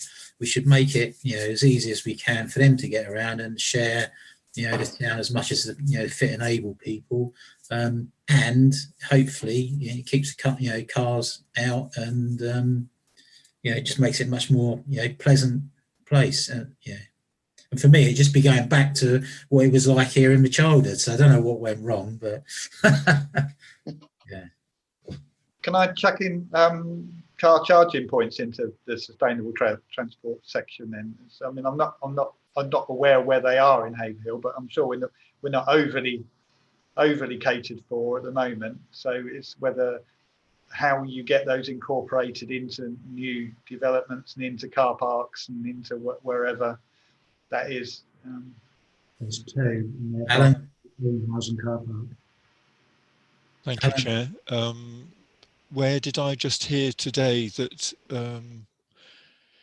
the district council thinks that that's all catered for, that it's all happening somehow? I think was it the Labour group were reporting back? Yeah. Yeah, it was. It was a response that Pat had from Colin about something, right? Yeah, so Pat sent through a paper for next week's meeting that was basically lobbying for more electric vehicle points.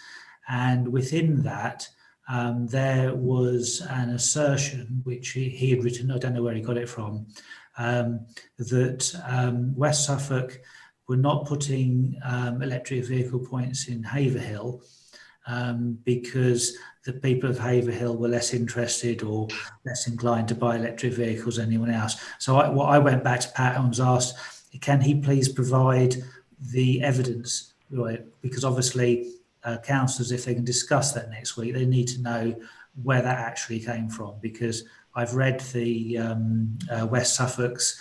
The only thing I found in West Suffolk, they have their air quality report, which discusses electric vehicle points, and it doesn't say anything in there about that. So I don't. It may well be what they've said, but I don't know where they said it. I'm on the case. I'm trying to track down where it was that Pat saw it, but that's easier said than done. I think Pat said that he was told it. Yeah. But precisely where there's been endless emails between me and Pat today trying to track that down. But it could be more that that Bury and Newmarket are seen as, places where people drive electric vehicles. So, they definitely need a point, but it's only the 1 point or 2 points or 3 points. In fact, it needs thousands of points, doesn't it, in the towns where there are lots of people who have no land of their own to stick a car on to charge it on their own premises. So it's going to need hundreds per. Well, I don't know how many we'd need in Haverhill, but we'd need of the order of 100 here, so it would be thousands over the whole of West Suffolk towns, wouldn't it? I think. But the point about developments, I think, was also I've seen in some report somewhere that West Suffolk thinks that it's already. We don't really know about this on planning committee, to my knowledge, but somehow West Suffolk seems to think that it's already enforcing with developments that this will happen. Charging points will be installed, but that seems a big disconnect between what we are experiencing on planning committee. Yeah, John, then Aaron, please. And I mean, a lot of this comes up at development control in West Suffolk. Primarily, it's down to our local plan, our Vision 2031, as it is currently. Which was developed 6 years ago. I think it was approved, something like that. That had no policy on electric charging points, solar panels, any energy saving things other than toilet flushing for 110 litres, whatever the figure is. And also that covered minimum space standards and all that sort of stuff. So we haven't got any of that, but it is in the new local plan. The trouble is that we fight tooth and nail when it comes to development control about electric charging points, because I always say is, if no one else raises it, I always say, well, why don't you just put in if you're not going to put me in, put the infrastructure in, run some cables, do all that sort of stuff. But developers don't seem to want to do that. In terms of the street charging points, and I don't want to get into something we're going to discuss next week, the big problem is infrastructure, because modern street lamps are designed, the ones that have been put in relatively recently are LEDs. They don't have the kilowatt power in the cabling. So they're the ones that they're doing at the moment, and it's only a trial as far as I understand, which is being funded by Suffolk County Council, because they own the street lamps, is to try and understand, one is, does it work? And two, also, what is the take-up? Because the take-up of electric vehicles is still very low. We have 2 charging points in Haverhill, in the Jubilee Walk car park. Quite often, they're not used. So that's what they're trying to understand. I don't think it's anything to do with, actual usage of vehicles, in particular towns. Aaron, then Alan, please. I was going to say, so it's all well and good having things in the local plan, but that's only for new housing estates. The majority of housing in Haverhill, there's no off-road parking. The ex-council estates are mainly on-road parking. A lot of the roads, there's limited street lights, so the infrastructure is not even there to convert. So the long term is a big problem. Like myself, I have nowhere where I'd be able to charge an electric car unless I bring a 50-metre cord down the public footpath. Yeah, Alan. Sorry, then Laura.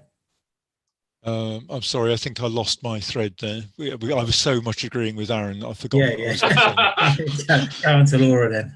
Yeah. Yeah, I mean, this is the thing, isn't it? I mean, So John was saying, oh, people don't often, or sometimes people aren't using the charging points. But the problem is that we have barely any. So it's a case of, causality, isn't it? I mean, who's going to buy an electric car in Haverhill when you've got nowhere to charge it?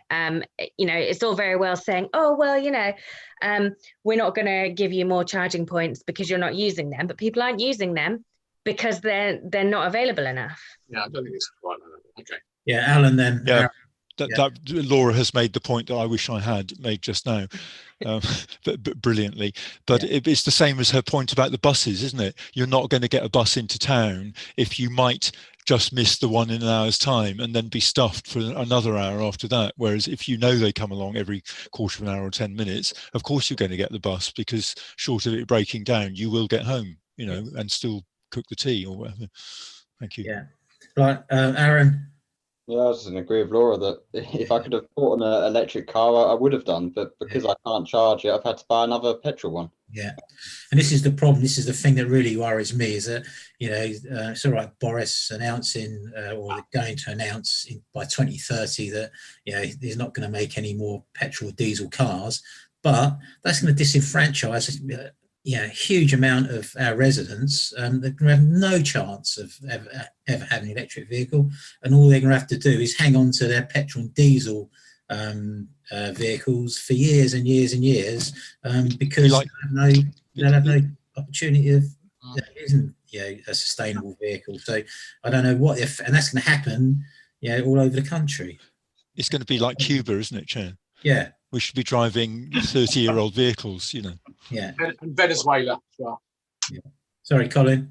Yeah. Not very green it would be too, of course, to drive old vehicles. But no, I was going to make the point, we are going to come on to the policy in a moment, but it's clear that one thing that is missing out of Section 8 to support the rollout of electric charging. But secondly, being optimist, one assumes that our voice leader is not simply going to announce banning petrol and diesel car sales, but is also going to announce a huge infrastructure investment in order to facilitate exactly what we're talking about. Otherwise, it won't work. Correct. But knowing the way things go, I can't unfortunately see it. So, let's say going back to the past again, where they used to, the government or the councils used to spend money to set up the infrastructure. Then the things would follow. When they built the industrial estate, they built all the roads, got all the infrastructure there, gave people an incentive to move factories down from London, and they did in their droves. So they knew how to do things. And now it's completely the other way around, and there's no joint up plan, no joint up thinking. It just sounds some grand announcement and expect things to happen. They don't. They need to be planned. Yeah. Just to say that the bus runs around the estate every 30 minutes, by the way. Trouble is, it's only one bus. Exactly. You need 3 or 4 going to different areas. That's what their plan is. Yeah. Sorry. Gary, sorry, yeah. Sorry, I'm quite aware. I've got 2 children to put to bed. All right, mate. Me too. So I'm going to have to. I didn't hear what that was. It's just one that Laura said. I said me too, just one. But yeah, I'm also worried about the time of it. Yeah. Okay. We'll move on. I think it's been a really good discussion so far. Right. Updated draft policy. Does a councillor want to propose suspending standing order 3W, I think it is, to continue the meeting as we're just going past 2 hours? Right. John? Yeah, I'll propose. Seconded by Laura. Show of hands, please. Yeah. Do you want me to get the policy up on screen? Yes, if you could, because I don't think it came with the documents. Yeah, it did. Did it? Yeah, it did. I've got it. All right. Sorry, I'm going to have to come out and put the children to bed. Okay. Right, Gary. All right, I'll read the minutes for the remainder when they come out, and I'll catch up with Laura tomorrow. Yeah, okay. Send an email and let us know what time. And all right, thank you for your input. Yeah, no, thanks for thank you, Gary. Doing, Gary. Cheers, Gary. All right. Yeah. Cheers. Yeah. Colin, were you going to go through this, or were you just kind of looking for if we had any questions or comments? I was simply going to introduce it to say that because we've shifted a lot of the key issues that were in the policy into the action plan and tried to bring the policy back down to what a policy is, which is a statement of intent. It's significantly shorter, so hopefully you're not too offended by its change of shape. It's still the same document, but it's split out a little bit. But basically, I've condensed it down so that it's relatively quick and easy for people to follow. But obviously, EVs weren't in there, so that does need to be added into it. But yes, has anyone got any questions? Or Yes, there were a couple of bits that I felt seemed to be missing, kind of linked to each other, which was again, and I'm kind of maybe flogging a dead horse a bit here, but it's the thing about the kind of like procurement or just buying stuff, even small stuff. I know that you've kind of changed where I think I had called something procurement, you've changed it to the more general resource management and group stuff together in a much more sensible way. But there's another bit that also looks like it's missing, which is kind of linked, which is about staff. So like the council employees, making sure they're all, maybe that is in there, I couldn't find it, kind of about making sure they all kind of know what their role is with regards to, helping us to achieve all this stuff. And I don't know kind of how much has been discussed and to what kind of formal level with employees already. I mean, I know that obviously a lot of them have been furloughed for the past however long. But my concern is over instances where maybe somebody in the cafe wants to buy something and they don't buy the most eco-friendly option, just on a kind of daily basis. Here we go. I somehow couldn't find that. No matter how many times I've read the document, would be further information change. Okay.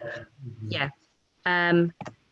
Yeah, right. Okay, yeah. I think I skimmed that because I thought, yeah, okay, fine. I think what had happened is that I think in the original one, we kind of had it in twice. It was in several times. Yeah, it's very important. Yeah, so I mean, I don't know what you say about that in general, Colin, but I'm slightly concerned. I kind of want it to be an official thing that everybody who's decision making is kind of fully aware and adhering to kind of, certain rules about, how to make those decisions with regard to the environment. Does 1.4, does that cover it? Well, yes, but yes. I mean, yeah, it does cover it, but I just wonder practically whether that's how that's going to be implemented. So all the practical implementations should go into the action plan. So what we can do, we can look at another line within the town council action plan, half of the action plan, and run something through there, because we haven't got anything specifically in the action plan that kind of vocalizes 1.4. So we can certainly. Yeah, that would be great. Is there anything in there about it's going back to just what Laura was saying around local procurement coming before we go further afield for stuff? That is in there in this, the resource management 4 point something. Can I just say that one way, I mean, any invoice that gets paid at the current time is passed by an officer and then a senior officer and a councillor, and it could be something could be incorporated into that sheet. There is a tick box that indicates to councillors that those things have been thought through, so that if that's not ticked, there's got to be a reason why. If it was an emergency purchase that we could only make on a Sunday and there was only one shop selling it, But in terms of other things, in terms of us making, we need to redo our order pads as well for when we actually buy things, because there's a few mistakes on those and they're very ancient and old-fashioned.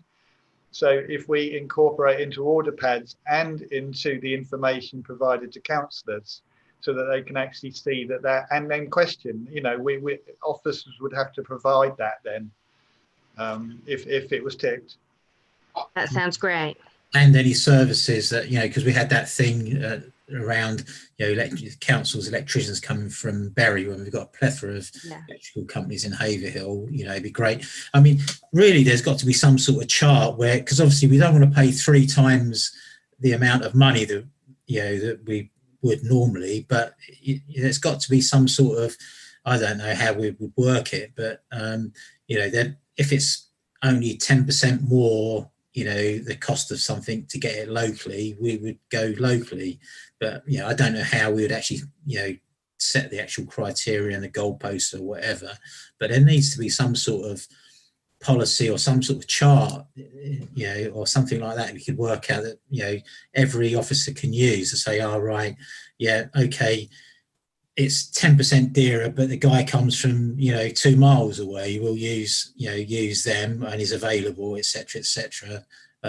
So I think someone needs to spend a little bit of time on something around that. Yeah, sorry, Laura. I actually think John was first. But... Sorry.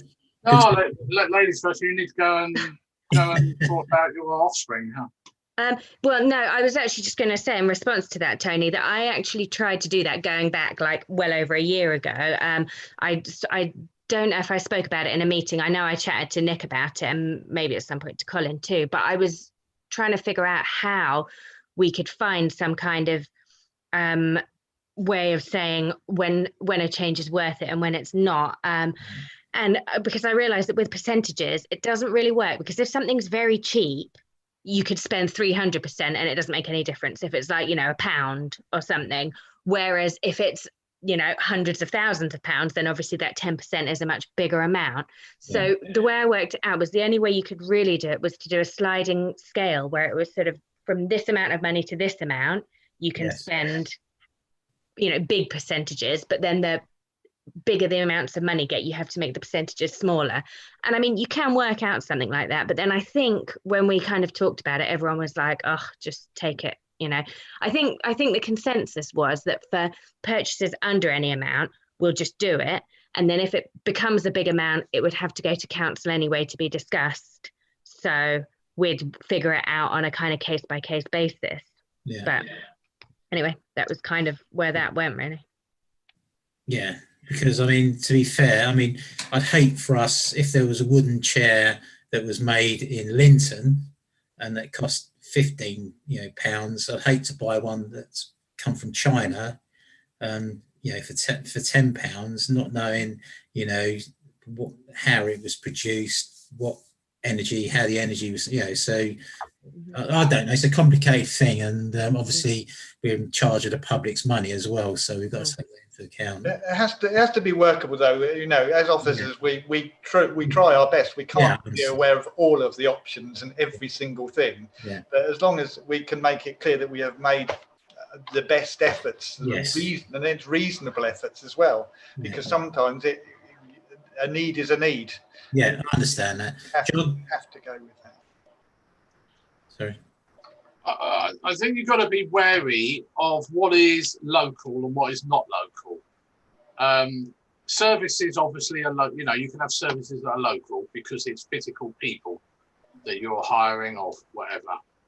You start buying things that you think are local, you have no idea necessarily where they came from.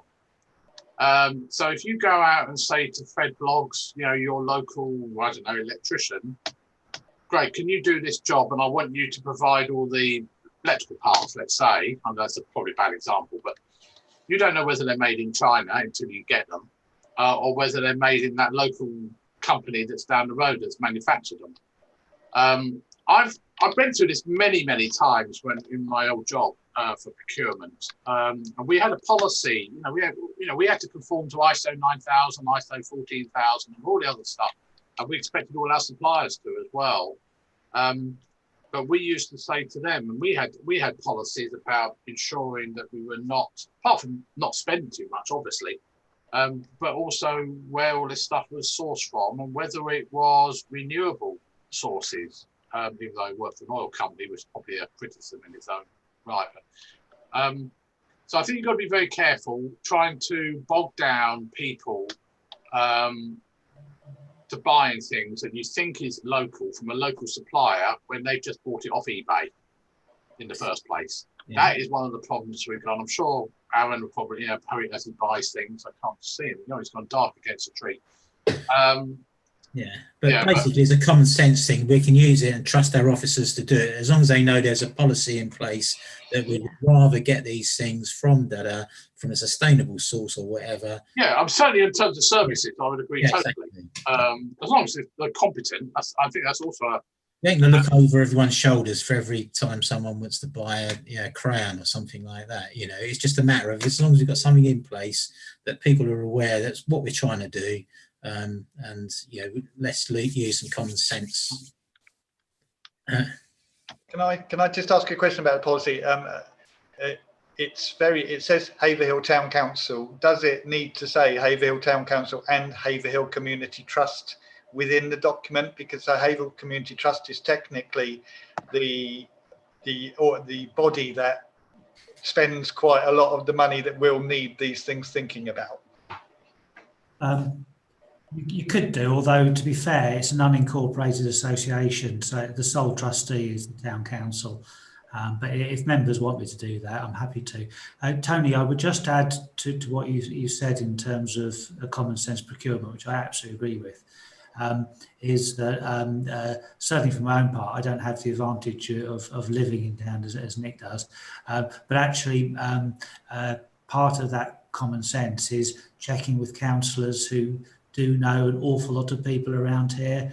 I think certainly some of the money we've been able to save at the zone from John's connections with the sector, knowing people and knowing where stuff comes from, it can make a hell of a difference.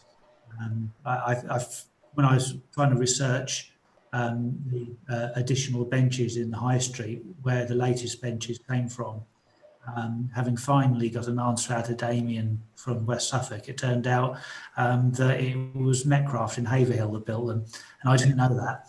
I think we need to make sure our common sense includes actually asking people around us, checking with councils, etc. Does anyone know any different? You could have asked me that one, Colin. Well, I knew it as well, but so can I just go back to what Nick just said about the community trust? I had a little bit confused because it keeps talking about the council. The council will do this. The council will do that. Does that commit all the staff to doing the same thing, all its contractors to doing the same thing? It's the council policy, so the staff are required to act in accordance with all of the policies.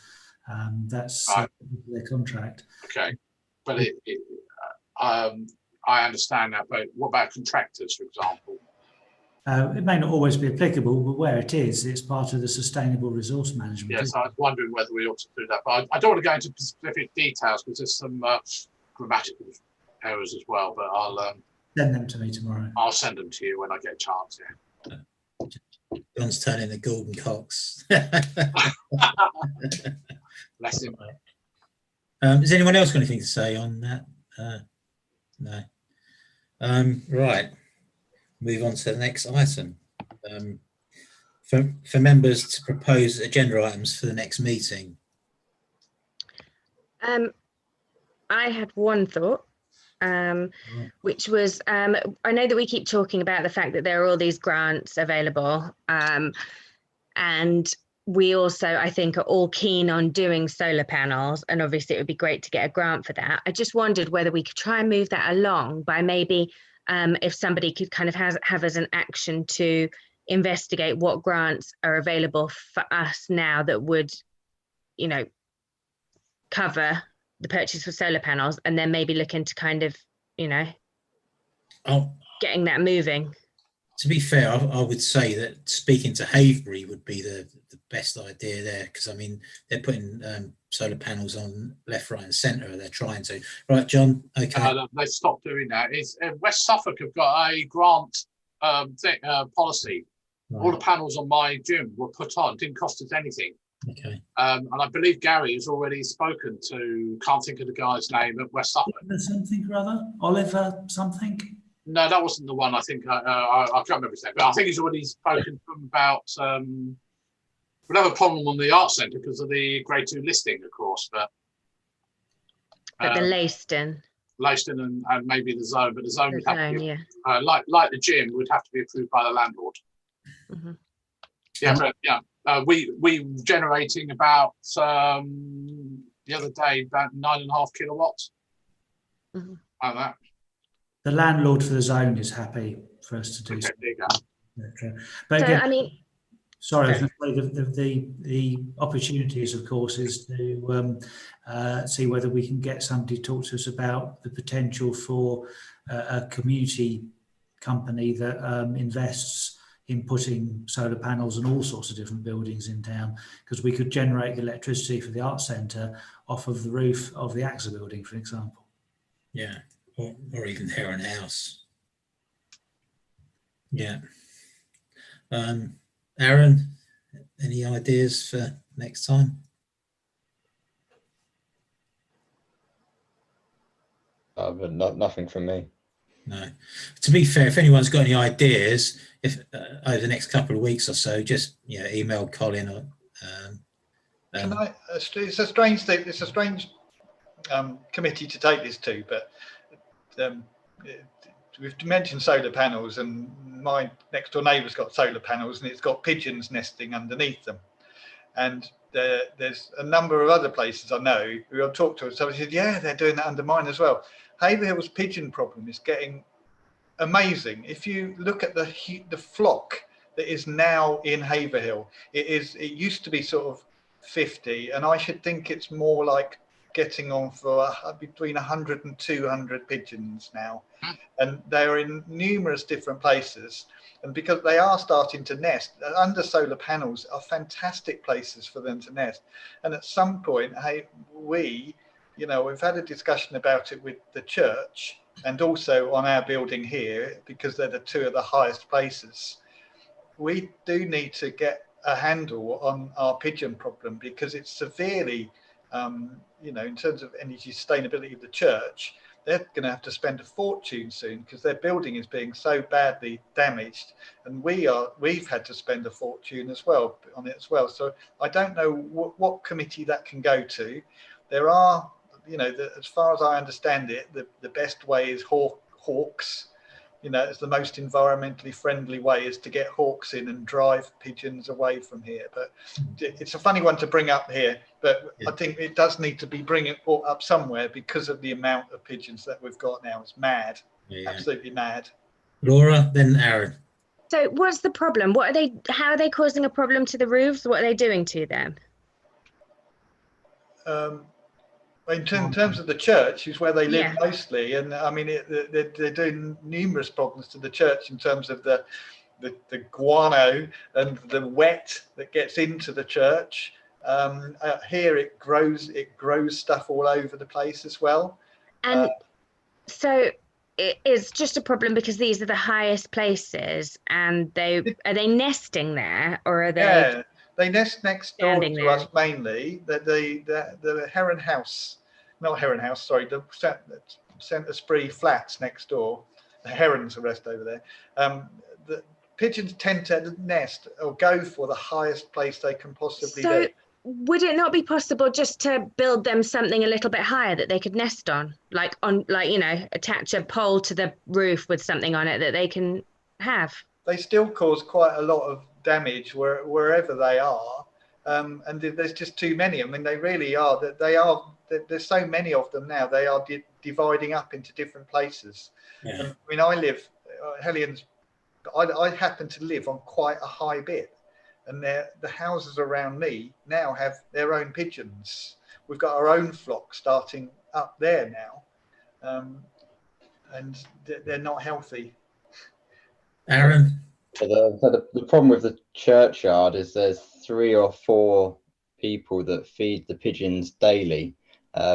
So really it's probably something that West Suffolk need to deal with, that either they need to get some signs out that say don't feed the birds, or look at whether it can actually be enforced, whether there's some kind of policy that can be put in place that they can actually prosecute these people, because they, at the end of the day, they are vermin. There's a problem. Colin first, yeah.